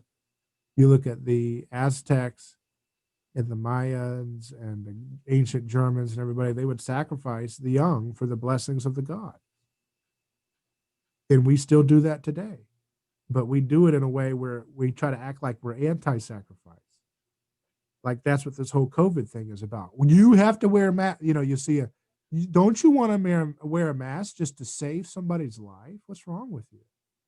That's a Christianized flavoring baked into their processing, but it's still sacrificial. But they're trying to feel like they're anti-sacrificial because they're selectively, putting a certain tunnel vision so that they can create the narrative that justifies their violence and their devotion to the transcendent big other of the state and its pharmaceutical and medical intelligentsia around it. So they don't tell you the millions of people who are displaced and impoverished and killed because they're in third world countries and this lockdown's taking place all over the first world or the rich world, right? They don't tell you that. I thought liberals cared about everybody. I thought they cared about they care so much, they've told us, that they don't like the word third world. So that's the problem with your modern neoliberal. They care more that I said third world than the fact that their stupid political lockdowns are killing people in those countries. Flesh and blood people's tummies hurt and they're in real shit because of these people's policies, but they're more worried about you said third world. That in a nutshell tells you everything that's wrong with our society. Again, there's that social stuff. See what I mean? Yep. The masculine says, no, you get over there and you stop screwing people's lives up. You get your hands off these people. You stop the lockdown stuff. You stop killing people. You nurse ratchet, nanny state. And then the emasculated society that we have with the neoliberal left that runs everything in our culture, our movies and everything that's our sense making, is that, no, that's out of sight, out of mind. That storyline doesn't exist right now. The storyline of what happens to third world countries and their people, when we do certain policies, that storyline does not exist right now because they have another storyline they're playing right now. So those characters go outside of view. But, when you want to be a real person, you have to balance everything together and say, wait a second, I cannot play God. How can I sacrifice millions of people because you're afraid of a virus that has a 99% whatever recovery rate? Yeah. So that's but and then they don't talk about, of course, the depression and the suicide rate and the child abuse rate and the devastation to the economy that is structurally going to just take a long time to repair. But that's why they want their stupid little great reset, because they want to use this as an opportunity to get everybody dependent on the government and a few corporations and try to create a new conditioned environment that will be more malleable, controllable, surveilled, and so forth. But we don't have to put up with that. History is not written in stone. You don't have to sit there and take it. But we have to recover how Christ would deal with this stuff. And if we do it now, it can be a lot less, painful than that will be if we learn this lesson later, which is understanding how Jesus deals with this stuff. And you cannot support the violence of the state. And it starts in the small levels. It starts on the local levels of how we have allowed the state to become such a nanny for our life. Once we give the nanny state the ability to put our neighbor in a cage for cocaine, they'll put you in a neighbor because you cut hair during the pandemic. Once you lose that moral principle, you lose the whole thing, because what does it mean to live faithful? It talks about the faithfulness of Christ and being faithful. Living faith means trust. Who do you trust? You can't say you are faithful to Jesus and yet you put your trust in a nanny state with a very serious conflict of interest for your well-being. These are people that do not have consequences for the actions that they do. Mm-hmm. And yet you believe and trust that they know better for you than you know and what God has given you and what God can provide for you. God gave you an immune system, and you'd rather eat vegetable oils and wait for your stupid mandated drug to take from the government than to trust that maybe you should put away the toxic sludge and maybe you won't need the vaccine or whatever it is that they tell you have to take. Mm-hmm. But they don't want you to have that sovereignty. They don't want you to have that free will. But you have to have that free will if you're a human being. Otherwise, you're just a slave to sin. That's what sin's all about. Sin wants to take away our free will and make us believe that we have free will. But just like you said, if you're addicted to a desire, addicted to masturbation, or addicted to drugs, are you really free? You're in bondage to that desire. And that's what the world does. They don't care what you do. They just want you in bondage to your desires so that you're a useful serf for their whatever, their profits, corporate profits that they use with the state and the lockdowns that they're doing and all this manipulation. But we have to lose our faith. We have to lose our faith in the state, and we have to lose our faith in the desire to feel esteemed by these people. Deep down inside, well, not anymore. I don't know now, but deep down inside, every person who wants to be a conservative or a independent thinker, or Jordan Peterson, they all want the accolades. They all want to get the invite to the Tonight Show. You know what I mean? Part of the problem. I don't know if that's the case now because of the lockdowns kind of ruined that, which is wonderful. That's what God does. He provides so much mercies in these terrible things. But so maybe that's a turning point. But the point is that for so long, we all wanted to speak a certain way and act a certain way, even as conservatives and libertarians and independent people, because we didn't want to go too far outside of their allowable framework such that we would never be invited to the cool kids crowd if we ever become important enough, right? If we want to be a top physicist, a top chemist, a top psychologist, a top political pundit, whatever it is, well, I can go so far, but I can't go too far or else I'll never get invited to the Tonight Show, and I want to be on there. All that stuff's falling apart. Mm-hmm. It's all crumbling. It's amazing. We should be so excited right now, but we're so concerned about the downside and the fear that it's hard to really appreciate how good this moment could possibly be for us if we act rightly in it, right? Great point. Yeah. No, what came to mind is, the Game B group, The game B idea, Jordan Hall's is Daniel Okay, yeah, Schmachtenberger. yeah. Game A is everything we just talked about. This game theoretic, mimetic, rivalrous, backstabbing, holding information, no authenticity, no sovereignty, having to lie to move up the chain, or focused on reputation or money and power and wealth. We're talking about game B, which is more of this voluntary reciprocity, right, of goodwill and well-being. And I've been following it pretty fairly closely, and I'm hoping to have Jordan on actually and kind of dig in here, because I want to tie this idea. And I love a lot of the ideas that are coming from that group, but there's something glaringly missing there, and it's what Christ is, right? And it's hard to even talk about that, because when you say that, people already have these ideas of what that means, and then you're thought of as, oh, that's just kooky. Oh, what do you mean? That's superstitious, or whatever that may be.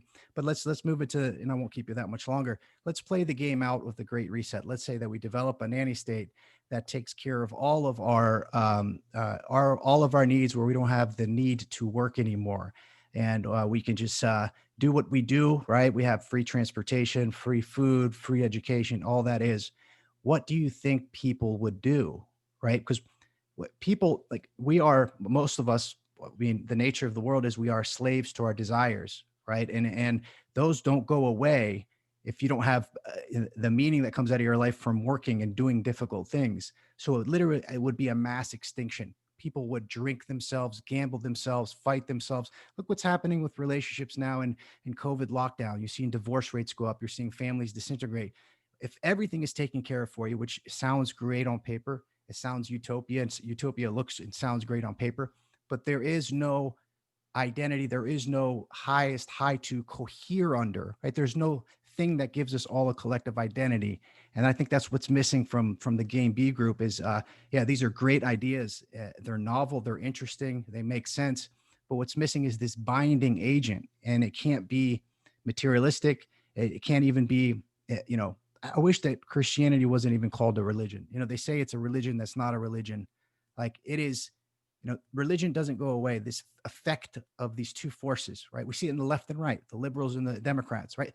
That is, left is less boundaries, right is more boundaries, right? The appropriate way is to have appropriate boundaries where you can discern who and what is coming in, or who and what you're putting into your body, right? It's right at every level how a cell works with its boundary, right? It's got its DNA is in the center. The identity of a cell is in the center. And then you have a boundary around it. So in the center, you have the identity, and on the edge, you have a boundary. That's masculine and femininity.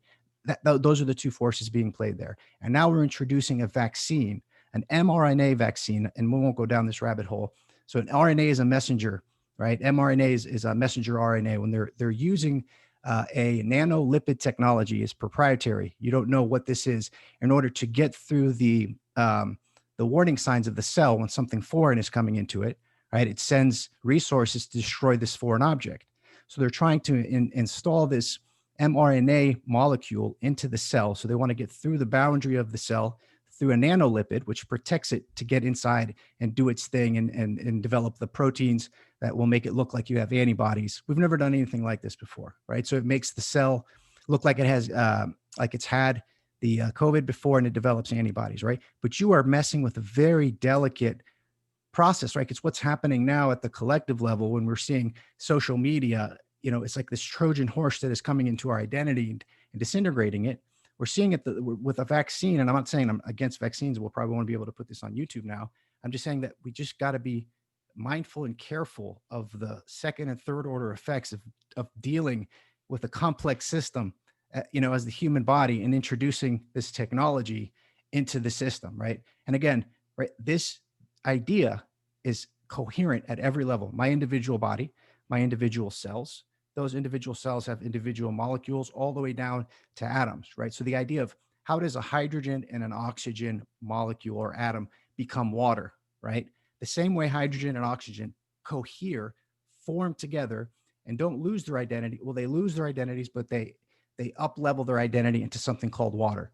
If you're just a hydrogen and an oxygen atom, you're not going to know what water is. But when you cohere together, when you love your neighbor as yourself, right, you're going to up level your reality. You're going to, that to me is kind of what heaven, out on earth as it is in heaven.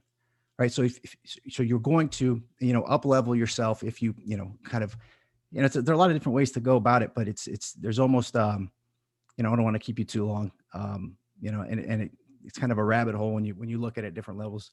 You can kind of go a Up little nutty. level, up level. Go on with that. You said there's different ways to up level or Well, level sure. up or whatever. Yeah. Yeah, well, if you look at it again in this fractal sense of what happens to a hydrogen and an oxygen molecule for them to become water. And I had this anecdote where it's like you had this hydrogen molecule that was talking to the oxygen molecule. He says, hey, oxygen molecule, you heard about this thing called water? And the oxygen molecules, no, that's a superstition. That's stories that we tell little baby molecules, right? Um, I forgot kind of exactly how it goes, right? So it's like you don't know what the next level, you don't know what the higher level in the fractal will look like or feel like or be like, because you are just a hydrogen atom, right, and a oxygen atom. But what happens, right? The same process that happens when hydrogen and oxygen, and I don't mean just physically, come together, right? H2O, right, to form a new quality of being, right? That in itself is a new foundation for more being to proliferate. Right? We are all water. Our bodies are mostly water. So that becomes the substructure of the next level of being to manifest itself. And then if we look at how cells come together, so our cells, imagine again the same story. You have your two lung cells talking to each other. Hey, you ever heard of this thing called James? Oh no, that's just a superstitious thing. That doesn't, because you know that's not, you are part of a higher identity, but you're not aware of it, right? Just like you're an individual, but you're a part of a body at multiple levels of reality. Whose body are we part of? Right? That's what the idea of Christ is: be part of Christ's body when you go to church. And I don't go to church. I'm trying to get back in, but it's like, what are you doing when you're worshiping? You are raising your heart, right, to worship Christ. And then when you leave church, you bring that and participate in the world with this understanding, this love, right? So when you're in church and you're worshiping authentically, you are doing a similar thing to what a hydrogen and an oxygen molecule do to become water. You are becoming the body of Christ.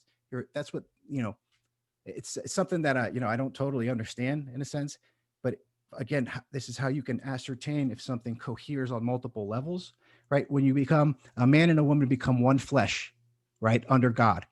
Obviously they're physically, like, we don't perceive us becoming one flesh, but we are becoming one flesh. When you eat the body and the blood of Christ, oh, that's just it's bread and wine. Okay, we don't know how when we eat food, it becomes us.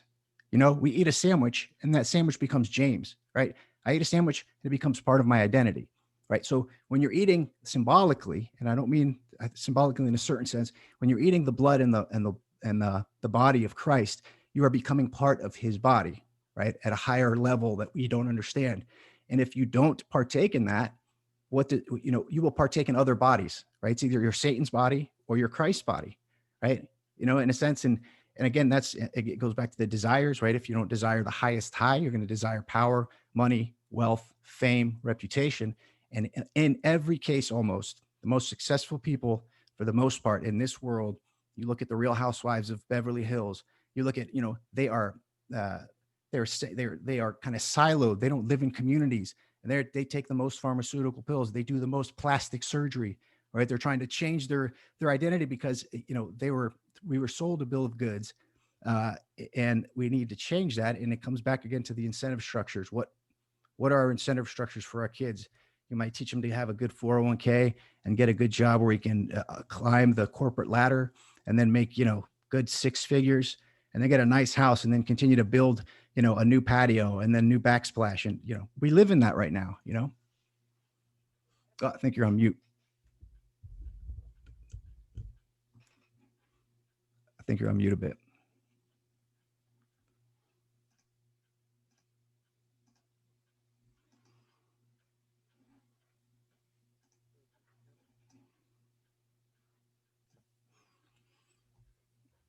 So yeah, that's kind of what we're all trying to do, is to try to ground all this chaos into some action steps that we can take positive change in our life and make it something meaningful. And I think you're right to point back to the Eucharist, that the text for that is to gnaw my body, gnaw on my body, gnaw and drink my blood.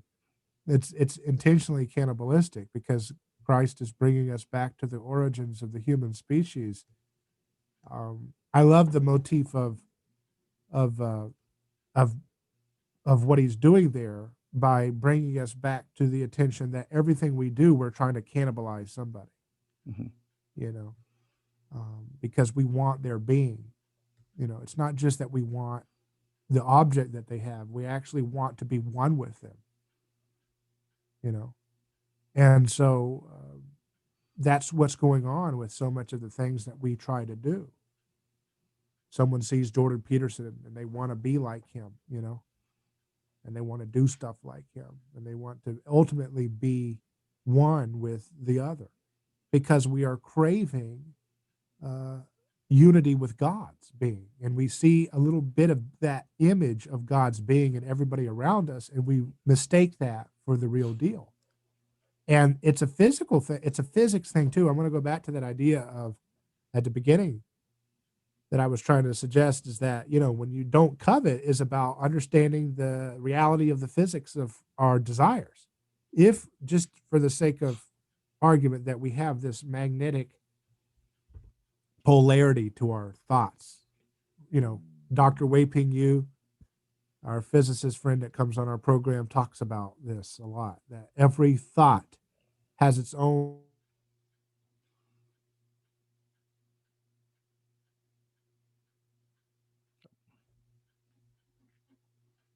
vibration. Yeah, can you hear me? Yeah, Did you go yeah, just silent again? yeah. No, you just popped that out. You're back. It just kind of went really quick. If you want to just kind of repeat what you said in the last 10 seconds. Yeah, I was just saying that when you see people having things that you want, that grass is greener on the other side effect takes place. And it's because think of it like magnetic poles. If you're positive, if you perceive them having something that's different from you, then you perceive them as a negative. You perceive them as the opposite pole, or vice versa, whatever. You see what I mean? You Yeah, that's perceive them, and so you're attracted to the opposites. Opposites attract. So you draw closer to the thing that you say, like that song, "She's so high above me. If I could just have her, I'd be good." Or if I could just have that job, if I could just have that intellectual recognition by my peers or people around me would say, "Oh, you're a scholar." Then I'd be set. I'd be set. But every time you get closer to that, you know, as you get closer to the person that models the desire that you believe is different from yours, as you get closer, you look and say, wait, they look a lot closer than I thought. And so your perception of them is that they're the same polarity as your original polarity was. So now you're repelled because your like charges repel, right? mhm. And that's why, you hear those stories that Girard talks about, like a man and a wife happily married together, and then another girl comes along, and the man gets excited about her, and the other woman loves him very much so, the new woman. It Mhm. seems to be that case. And then the moment he divorces his wife and goes to the woman, the other woman doesn't want him anymore She's gone. because Yeah. because because from afar it seemed like positive and negative, but as you draw closer to the object of desire, wait a second, you're similar to me, you're a negative and a negative repel, just like magnets. You take the south, it's going to repel, it won't touch. That's physically what's happening to us. It's not a metaphor. Jean-Michel Ogorlion, he was on our program, and he talks about this as a metaphor. But what Dr. Yu has showed me and helped me see with being able to bring it all together, it's not a metaphor, it's a reality. That literal repulsion is what happens when there's too much undifferentiation. When now it's like, wait a second, so you don't have that woman as your wife anymore?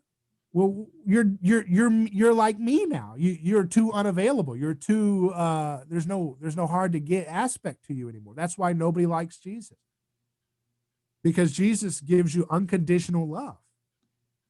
And so the church had to come up with, unconsciously, they came up with sacrificial pagan elements back into the story of Jesus so that they could find him more attractive. Can you hear me? Mhm. Yeah. Isn't that interesting? That, I mean, Yeah. it's like we wanted to make God more sexy, so we created penal substitutionary atonement theory, Mm. because we wouldn't desire him as much if it was truly the real story of what Jesus did. which is that the logos comes into the world and the logos is always rejected. The logos is not reconcilable with the Greek logos. I totally reject that from some Christians. The Greek Heraclitean logos is always using violence. It's always concealing its violence. And the logos of Christ is always expelled by that violence. The logos of Christ is never at home in our own institution. It's always expelled. And in that expulsion, he reveals the truth to us slowly but surely. It's in that eternal expulsion, which is what we do when we consume someone's body on the Eucharist. We are participating in the expulsion of the Logos, which calls us back to the primordial origins of our human species, which was that the societies that are most likely to have participated in ritual cannibalism are the ones that survived. How sad is that? Yeah. So the ones who were the cannibals were the good ones. That's what Christ flipped on its head, right? When he said, eat my body and the bread and the blood of my body, stop eating each other. And looking into the history of cannibalism in all of the different cultures, and then seeing what happened from the Old Testament to the New Testament, how we went from animals, sacrificing animals. I mean, even, firstborns, animals, then incense, right? In this ultimate sacrificial moment that showed, that short-circuited this cannibalistic understanding. I think it up-leveled it in a sense that we stop eating each other and eat from my body, right? Like your body eats from its nutrients, but if it eats each other, you have cancer. You know what I'm saying? So stop eating from your own body, stop eating each other, right? And eat the nutrients that comes from the spirit, right? Eat what comes from, the angelic realm. We host angels in a sense, Right. But we don't even have to go to metaphysics. Just the practical level of what he's saying is that literally Jesus is not rivalrous because he doesn't put himself up as a guru. You and I try to put ourselves up as gurus. He doesn't do that because we still have death anxiety. He doesn't. You get what I mean? 100%. So we always have a little bit of that little, I'm kind of, I kind of got something special. And maybe it's your physical trainer, or maybe you're a genius at physics or whatever it is, but we all have something that I've kind of like, you kind of fancy yourself that, this is kind of my special thing. You're going to keep up with me, or we want to act like that. We always say, oh no, we're just students, but we all want to be a guru, right? But what Jesus does is he's washing the feet of people. That cannot create rivalry when you literally take on that posture. When you literally take on a posture in which you are not positioning yourself. I mean, everything Jesus says, he says, I'm an imitator. Everything I do, I imitate. Everybody else in history is always acting like they're the original. That's why your friends always argued with you about who was into Star Wars first. I was into that before you. I was into Star Wars before all the other kids because I knew the rock band. I was listening to them way before all these pretenders came in. That's what we all do with Karl Marx and Freud and more contemporary figures. Peterson has influenced a lot of people, all these different stuff. And it's always like, well, I got a little bit of that from him, but it basically just reminded me about something I already knew. We always say that. Yeah. Because we don't want to admit that we're just copying. But Jesus he flips that rivalrous ability for you with him because he just says up front, everything I got, it's borrowed. Sorry. Whoa, what am I going to get from you now? So if I imitate you, you're already admitting that you're an imitator. So if I imitate that you're imitating, that you're acknowledging you're an imitator, then I'll just say that I'm an imitator too. And once you start that process, you create a contagion of positive mimesis. Because once people start admitting that they're just imitators, then they won't really want the grass is greener on the other side. Yeah. Because they'll know that it's a physical phenomenon that as I get closer to the object of desire, I repel. I tell this example for Brad Pitt and Angelina Jolie, the two most desired, celebrities of the 90s in America and the world in some sense, right? All the girls they looked at Brad Pitt and all the guys said, man, I wish I could get the girls' attention like Brad Pitt does. And same for Angelina Jolie, right? All the guys, they were two symbols. Now, some people don't like it, doesn't matter. That's not the point. The point is they were objects of desire for millions of people. They got married to each other and they repelled. See what I mean? Yeah. And that's so you can have what everybody else wants, or just Yeah. like Kanye West. He married Kim Kardashian, who isn't she like the star of the most watched porn or something of all time? Yeah, reality porn or something like that. Yeah. But look, hey, look what King David did. He was into that. It's complicated. But Kanye, but my point is that Yeah.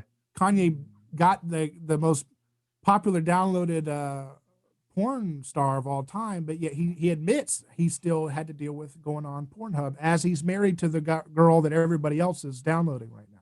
So he's short circuiting it by admitting, I have the number one porn star as my wife, and I still dealt like, so what all you guys do. I'm still going on the site like you do. Exactly. Yeah. So that's the illusion of desire, is that we always believe, well, if I could just get just that house, or if I could buy a second car, or if I could get to this neighborhood, or if I could get this degree, or if I can get this mental whatever drug or anything, there's always something. Oh, if I go to the gym and I do body lifting, then I'll be a real man and I'll be respected by everybody. We always have these certain perceptions, but it's all fantasy. It's all fake.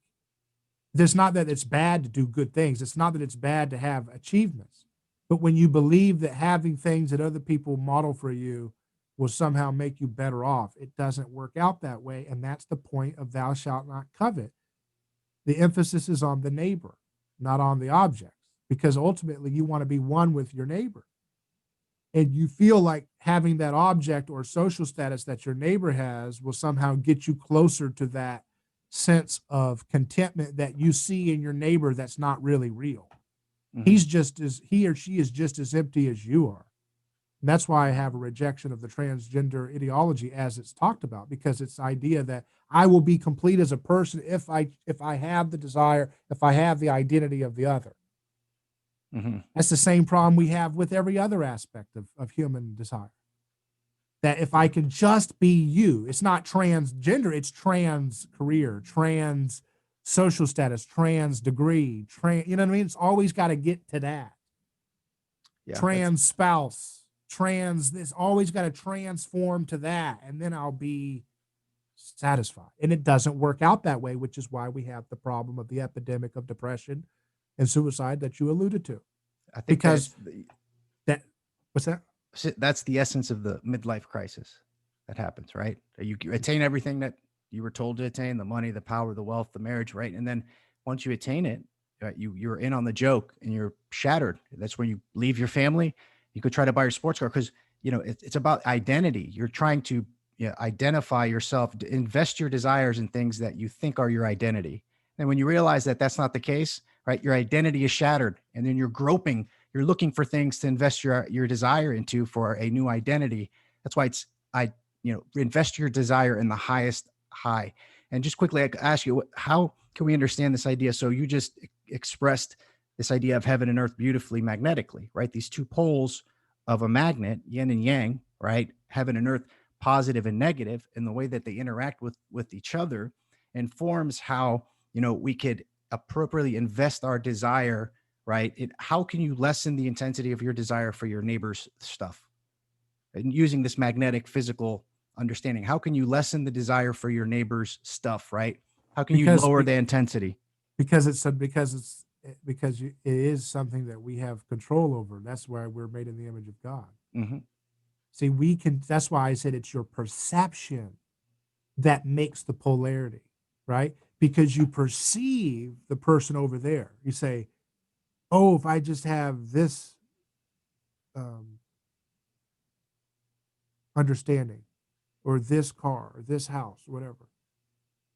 But it seems different. But then when you're living in that giant castle and you're miserable, that your subjective perception of that thing is now, you're seeing that it's the same. You get what I mean? Mm-hmm. So it's like almost kind of like binary. It's like you're over here and you're like, okay, this is me. I lack house that Tim has. Get house bigger than Tim. So then you're there. You've got a house bigger than Tim, right? and it don't make you feel better. You're in a big cavern and your life's more miserable than ever. And you got gout. You've got problems, man. And you've got, conflicts. You've got family drama.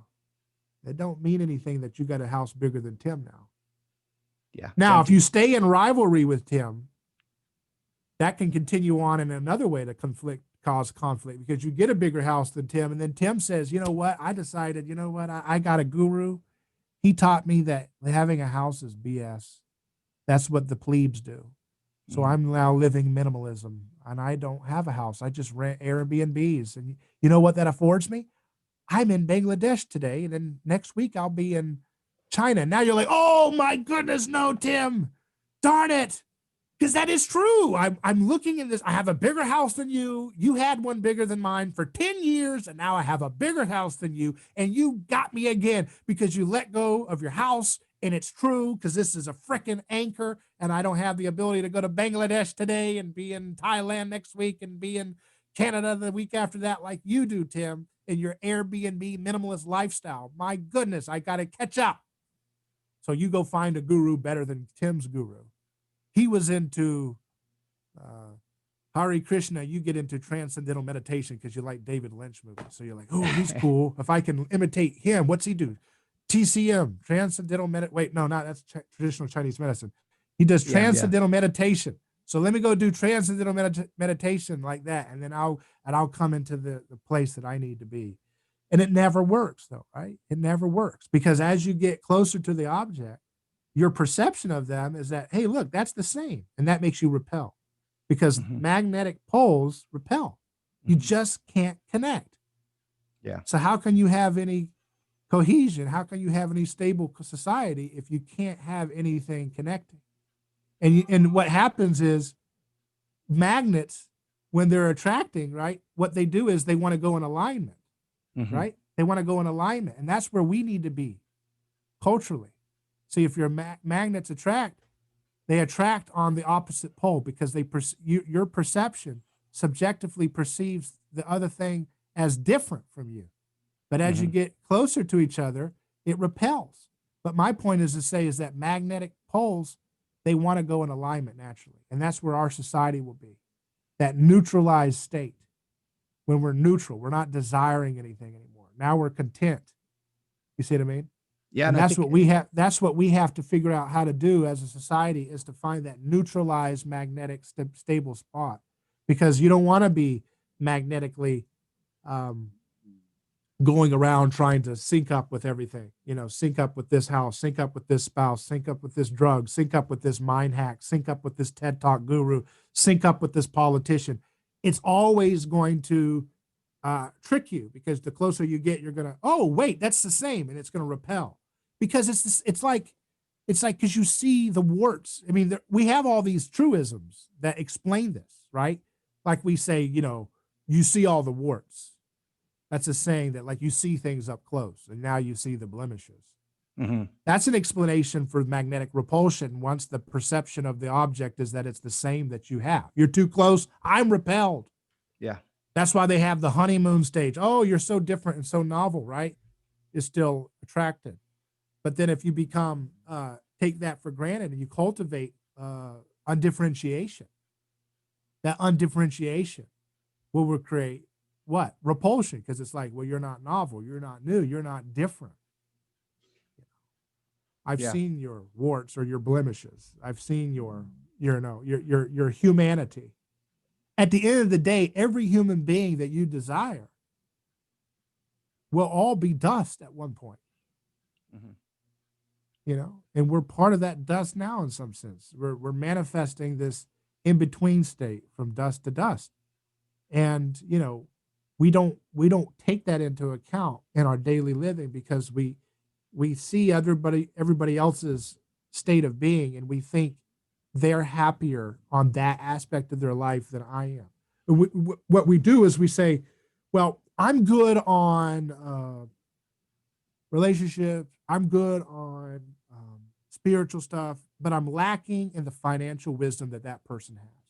So I'm going to imitate their financial wisdom, and that will complete me. Now, it's okay to imitate. So I want to make that clear. It's okay to imitate. But the mistake, and what I'm trying to warn people against, is that feeling that it's hard to describe that makes you want to idolize that, right? That's the word, perfect, right? Chasing ideologies is idolatry, right? Right. You're just chasing after sacred cows. Again, this old superstitious idea is how the modern world works, right? And you chase it, and once you get to it, yeah, you have to sacrifice it, and you're left empty, right? It's and it's interesting. It goes both ways, and I've seen it happen in my own life. And the question that I've been asking, and I'm going to ask all my guests, is how do you know that? And I think you gave me a little bit of an answer. How do you know that what you're espousing with this idea of Christ, right, is not another ideology? How do you know we're not just trapped in it now, thinking it's the thing, Mm. right? Right? How do we know that that's the case? And I think it's you look at the fruits, right? You look at it's, we need to take our gaze away from the stuff that we have to the relationships that we cultivate. And if those are being cultivated, you're never going to be completeness is the 666. You're never going to be complete. The idea is not to be complete. The idea is to be in relation and how you are in relation with other.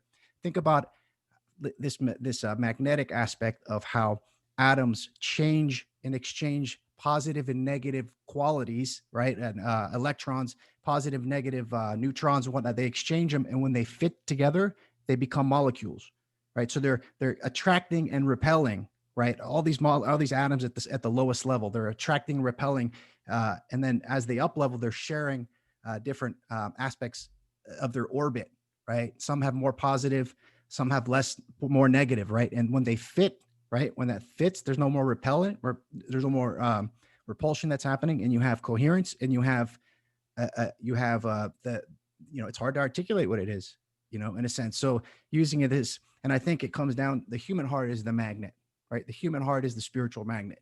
So the answer is And work on the spiritual heart.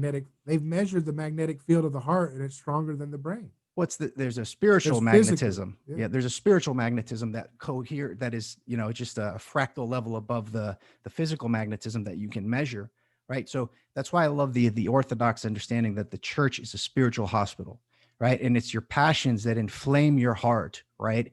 And your passions, if they're appropriately cohered under your identity, become a unique aspect of yourself, and then you can become a successful whatever it is that you're naturally good at, and you could do it in an appropriate way, right?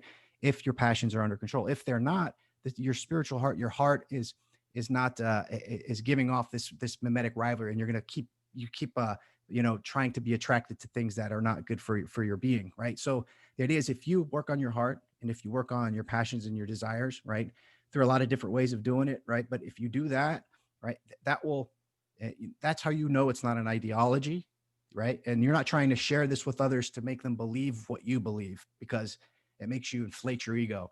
It's like more like, I have been sharing this because, people can feel it. It's not about what you say. It's about, again, connecting. We're all connect heart to heart. And again, this is, again, what happens with these Zoom calls. It makes it a little bit more difficult. But when you're someone there and you're actually connecting heart to heart, you are creating this up level that we can't think of how or why it's happening, in a sense, in our society now. And do that at every level. That's why, I don't know why I started these conversations or this YouTube channel, but I think it's to connect and have these discussions. But it's not just the discussion, it's it's putting it out there. Like, I'm not trying to convince you of my view, and you're not trying to convince me of your view. We're connecting as human beings, sharing what's impacted us recently, and it's causing us to cohere, in a sense. And people will watch that, and people that are will be in tuned with it, hopefully, maybe not in a non-rivalrous way. There will be people that will be, but people will take that and they will share it with others, right? And it creates that ripple effect, right? Being a good dad, being a good husband, being a good person at work, right? It means caring for others, genuinely, right? And that just has ripples effects, but when you think of the superstructure that's coming on top of us, I think that is one of the answers. And I think I'm very hopeful too, for the future, because we have chaos provides possibility and potentiality for this up level. Jordan Peterson's book is called Higher Order. I think what was it called? His new book Beyond coming Order, out? the new one. Yeah, Beyond Order, right? So it's like it's, I think it encapsulates this idea of what is the next level of order if it's not corrupt, if it doesn't encode the corruption that's in the human heart. Like it just we can close it out here, but there's Jason Reza Giorgiani. You know who that is? He's a philosopher, and he talks about this breakaway civilization and this Promethean understanding of traversing the stars and going and populating other planets and using technology. And I asked them in the comments, I'm like, so what do we do when we go to a new planet? Like, what do? We extract resources and fight and kill each other until we go to another planet. It's like until we figure out what's in here, like the technologies are an extension of that, and until we figure out how to address that, we're going to be amplifying the worst of us. That's what you saw in The Social Dilemma. Did you watch The Social Dilemma, where they talk about how, it's not when AI catches up with the best of us, like it's caught up with the worst of us, right? So it's amplifying our sin. Sin means to miss the mark. So missing the mark in relationship is being amplified in social media. That's why social media feed is so nonsensical.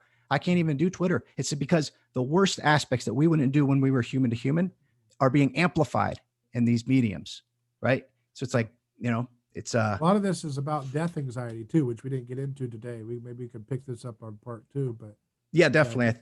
Death anxiety is this thing that I think rules a lot of us. Like I tell people, like for you, James, like if you could know right now, like if you were able to have like a out of body experience that was so real, and you could know for sure that, when you die, you're going to go to a heavenly place and you'll be safe with all those you love that, have been with Christ. Um, like if you could tangibly know that as well as right now that your chair is holding you up, and then in 3 seconds, 1,000, 2,000, 3,000, it's still holding you up. If you could know for sure that deep, deep comfort that death is not the end, and that you will see those who you love, they will be okay. They're not extinguished in the presence of God in the afterlife. Like, imagine like how that would, if you came back to your life after you had that experience, that would change you. And I tell people, like, how could you be upset? Like, if for me, if I knew that, I think it would remove so much of the mistakes that I made, easily. I don't know if I would live. And so it's funny because Jesus says, "Be ye perfect as I am perfect."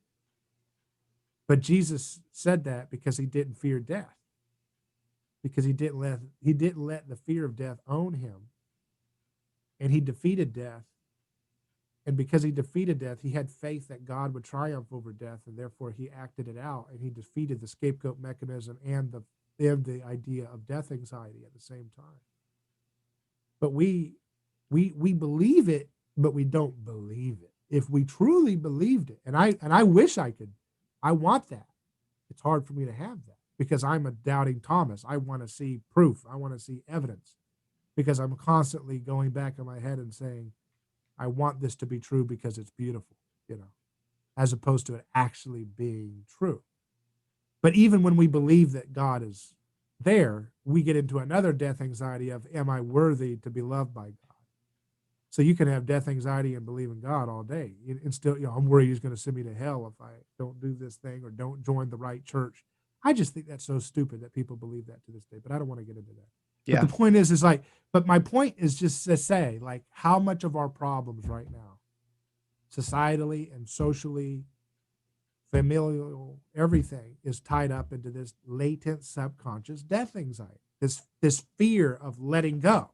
Because it's like I let go, my kid could get hurt. If I let go, we could be homeless. If I let go, we could get sick. If I let go, we could get arrested. What does it matter if you get arrested? If you know that you're going to live forever in the presence of God in this beautiful place where you will see all those that you've loved.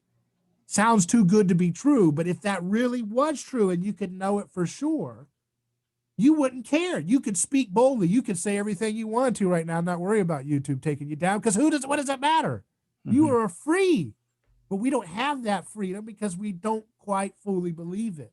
If we truly 100% believed it, like we believe that this chair and your chair, we're good to go, and that sun is right, is the sun's up, and those not gone, it's still there. If we had that same confidence in the reality of resurrection life, and that there's a purpose to our families' lives and everybody together, that would give us so much of a peace that we could take on the whole world. And I think Jesus wants us to have it, but I'm not exactly sure how we get there. But that is certainly the journey we're supposed to be on. I don't know.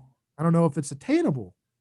You know, you hear about these people having near death experiences and then they're riding on a motorcycle the rest of their life because they're having it. They just don't have fear of death, but maybe they get a little cheat version of that experience. But I don't know. Maybe, what do you think about that? Because I think that's the big component too, man. People wouldn't vote for Joe Biden and all this stupid stuff if, and Joe Biden's not the big problem. It's just an example of the stupidity of what we're doing. You know, lockdowns. If if we knew that we had a loving God and we knew there was a purpose to this whole thing and we knew that we'd be taken care of, it's the feeling that everything you have has no meaning is what drives people to hell on earth. You know, it's that feeling that, wait a second, I spent all these years with this relationship and then they're dead. You know, people bury their children and stuff. You know, what the heck is the meaning of that? How could you believe in a creator if that's that? If that's it? So you're telling me it was all an illusion? We popped out of goop, primordial goop, some myth that is? That's a myth if I've ever seen one. Lightning struck goop and we came out, and therefore now I have a child and they die. And I bury that child at their 18th birthday or around their 18th year of existence. And you look at God and you say, this is what you did? This is you? This is your grand purpose? You know, you can intervene into earth and open up the belly of the earth and swallow people up because they were worshiping the wrong calf when Moses came down the mountain, but you couldn't intervene and save my son's life. How petty this God seems in that moment, right? That a God who would kill a man for getting the wrong fire, the sacred fire. He got the wrong strange fire, and he could kill that man, but you can't move that bus out of the way to stop my son from getting killed in a car accident. And so that's the thing that drives humanity away from God issue. I think at the deepest level, besides the mimetic envy stuff, which again I think would be assuaged if we were not fearing death. Right? We have to live for today because we don't know if tomorrow we may die. Yeah. But if you don't care because you know you're going to live forever, how would you act then? Yeah. That would change the quality. Maybe you would forgive people. Yeah. It would change the quality of existence, you know, completely. You know, I think it's something that it's not a belief. Like, I wish I could believe it more, but it's a quality you cultivate. Like, I think that, you know, memento mori, the more you keep death in front of you, right, the more you can have a relationship with it. You know, I was talking with my grandma today from Greece. She's in her late 80s, doesn't speak English. And we were talking about, and she told me like about the Jesus prayer, right? Like she's telling me, and I said, my grandma been doing it for a couple of years. She got so happy and excited. And then she starts, you know, later she's like, oh, I hope I see you again. In Greek, she's saying this. I said, you know, it's not up to us, you know? And I said, like, you know, death is not the end anyways, you know, in a sense, we as Christians know that, remember, you know, we know that, even though like we're looking in the wrong place for the truth with regards to life after death. We're looking at what perishes. Like our body is made out of the elements that we borrow from the earth, right? The potassium, the iron in our blood literally is taken from the earth. We've effaced this idea of a spirit that comes and gathers the earth to create a being, right? So we think that we're just the being of just these, you know, material components, right? But it doesn't make sense. Like if you watch the Gladiator, the movie, and the ending gives you an upswell of emotion, it makes you cry, right? Why did that happen? Oh, let me look at the TV. Let me look at the components of the television, and let me break down to see what capacitor. You know what I'm saying? Like we're looking in the wrong area. We're looking at the material stuff, which is 50% of the process. But you know, again, go back to. I'll leave you with this. Go back to the hydrogen and oxygen molecule. They're going to be like, you know, I would want my identity to go away. Like, you know, you become water, right? But you're not going to understand that.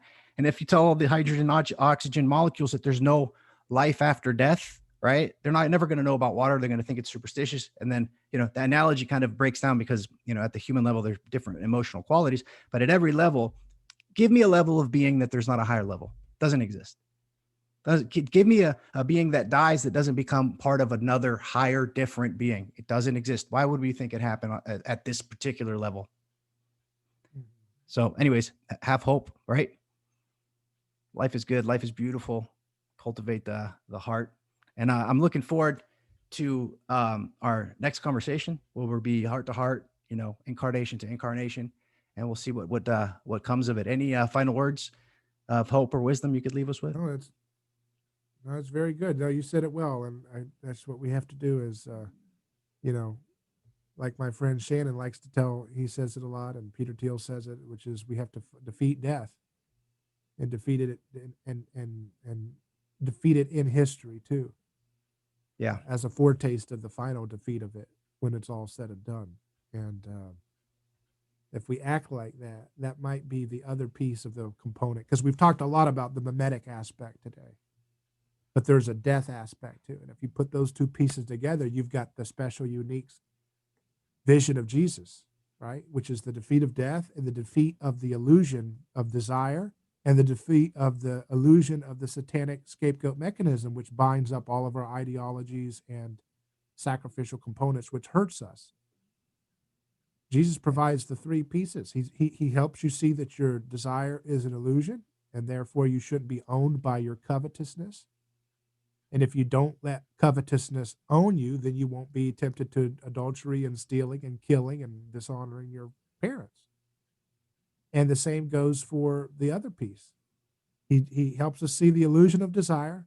He helps us see the illusion of strong structures of institutional knowledge, which are actually just mimetic scapegoat mechanism based phenomena, like scientism and different ideologies that use coercion to take a shortcut to heaven that leads to hell on earth.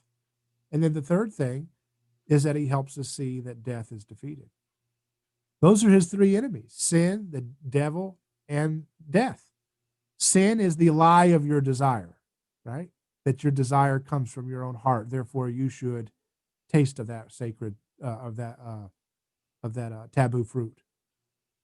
So he defeats sin in history. He defeats Satan. Satan is that collective principality system we've talked about, the scapegoat mechanism, and how we should challenge things that are said to be settled science about how does the immune system work? How does cancer get defeated? How does mental health get defeated?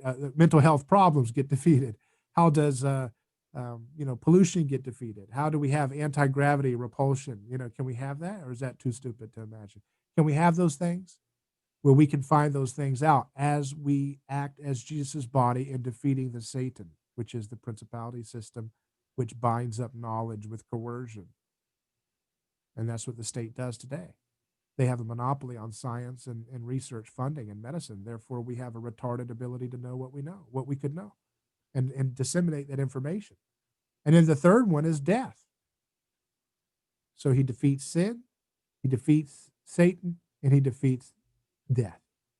And the Bible says that the last enemy for him to defeat is death. That's the last enemy. And all those things will be defeated in history. And guess who will defeat them? His body, which is us. Yep. Right. The wages of sin are death, right? So if you don't sin, guess what? You don't have to worry about death, right? So sin less, don't miss the mark. Again, you have to understand what sin is, right? The devil, Satan, these demons, what the best thing the devil did, there's a quote, best thing the devil did is convince everyone that he doesn't exist, right? We need a new conception of what devil and demons are. They inflame the desires and the passions, which cause the more, it causes the anxiety of death to increase. The more your passions are inflamed, the more drugs you do, the more everything that you're going for, right? Trying to run away from this idea of death. So that's how those three things work together, I think, right? They inflame the passions to more, drugs, alcohol, whatever it may is. Running away from death brings you closer towards it, right? What we resist persists. And again, it goes back to that magnetic thing, right? Chasing our desires, because the ultimate desire is the anxiety of death. As we're running from death, brings us closer to it, right? So the answer again is to not miss the mark, is to invest your desire in God, in Christ, right? And that will, eventually, if you stop sinning, which again misses the mark, having right relationship with self and other, and loving God and neighbor as yourself. If you do that and continue to do that, the fear of death, the anxiety of death will go away. And then you will stop desiring stupid shit that you desire. You know what I'm saying? That will just start, the intensity will just go down. The more you work on your heart, the more you work on, on yourself in the spiritual hospital, whatever, however you want to think of it, the less intense those desires are for all this insanity, right? The less anxiety you have for death, because you're not running away from death anymore, right? And then eventually, right, if we get to that place on earth as it is in heaven, we realize that death was illusion from the get-go, because discarding the physical body, right, or whatever that may look like, I don't know what that would look like, but getting to a place where realization and actualization of realizing that death is an illusion, like it exists, but the disintegration of the body exists. We think of it as death, but look at it from heaven's perspective. When you lose a child, right, that body disintegrates quickly instead of growing and then dying, in a sense. But we're looking at we wanted to have the knowledge of good and evil for ourselves. These are consequences. We're not going to, we have the knowledge of good and evil at a spiritually immature level. Therefore, we're afraid of death. Therefore, we don't know, therefore all this is happening. And, to understand exactly how and why that means and what we can do to move forward from that is I think another discussion. And I'll leave you with this. I've been talking with Shannon here. We connected on LinkedIn and about doing maybe a conversation, the three of us, and it was over this Peter Thiel discussion of how should we understand, or should we use our technology, leverage our technology to defeat death? And I said no, right, in the comments. And I think there's a discussion that needs to be had there, and I'd love to have it with the two of you, talking about this idea of should we be using our technology, right now, CRISPR, all this genetic editing that's happening, that you can look into the gene code and you can fix all these genetic predispositions before they come into the phenotype, before a body is born. I don't think the answer is really clear, right? Again, it goes back to, what is the human heart? What are the intentions that are happening with this technology? Because if you're not missing the mark, you can leverage this technology, right, on earth as it is in heaven. But if you're not, disaster, complete disaster, So anyways, thanks for being on. I really enjoyed this. And I'd like to do it again soon.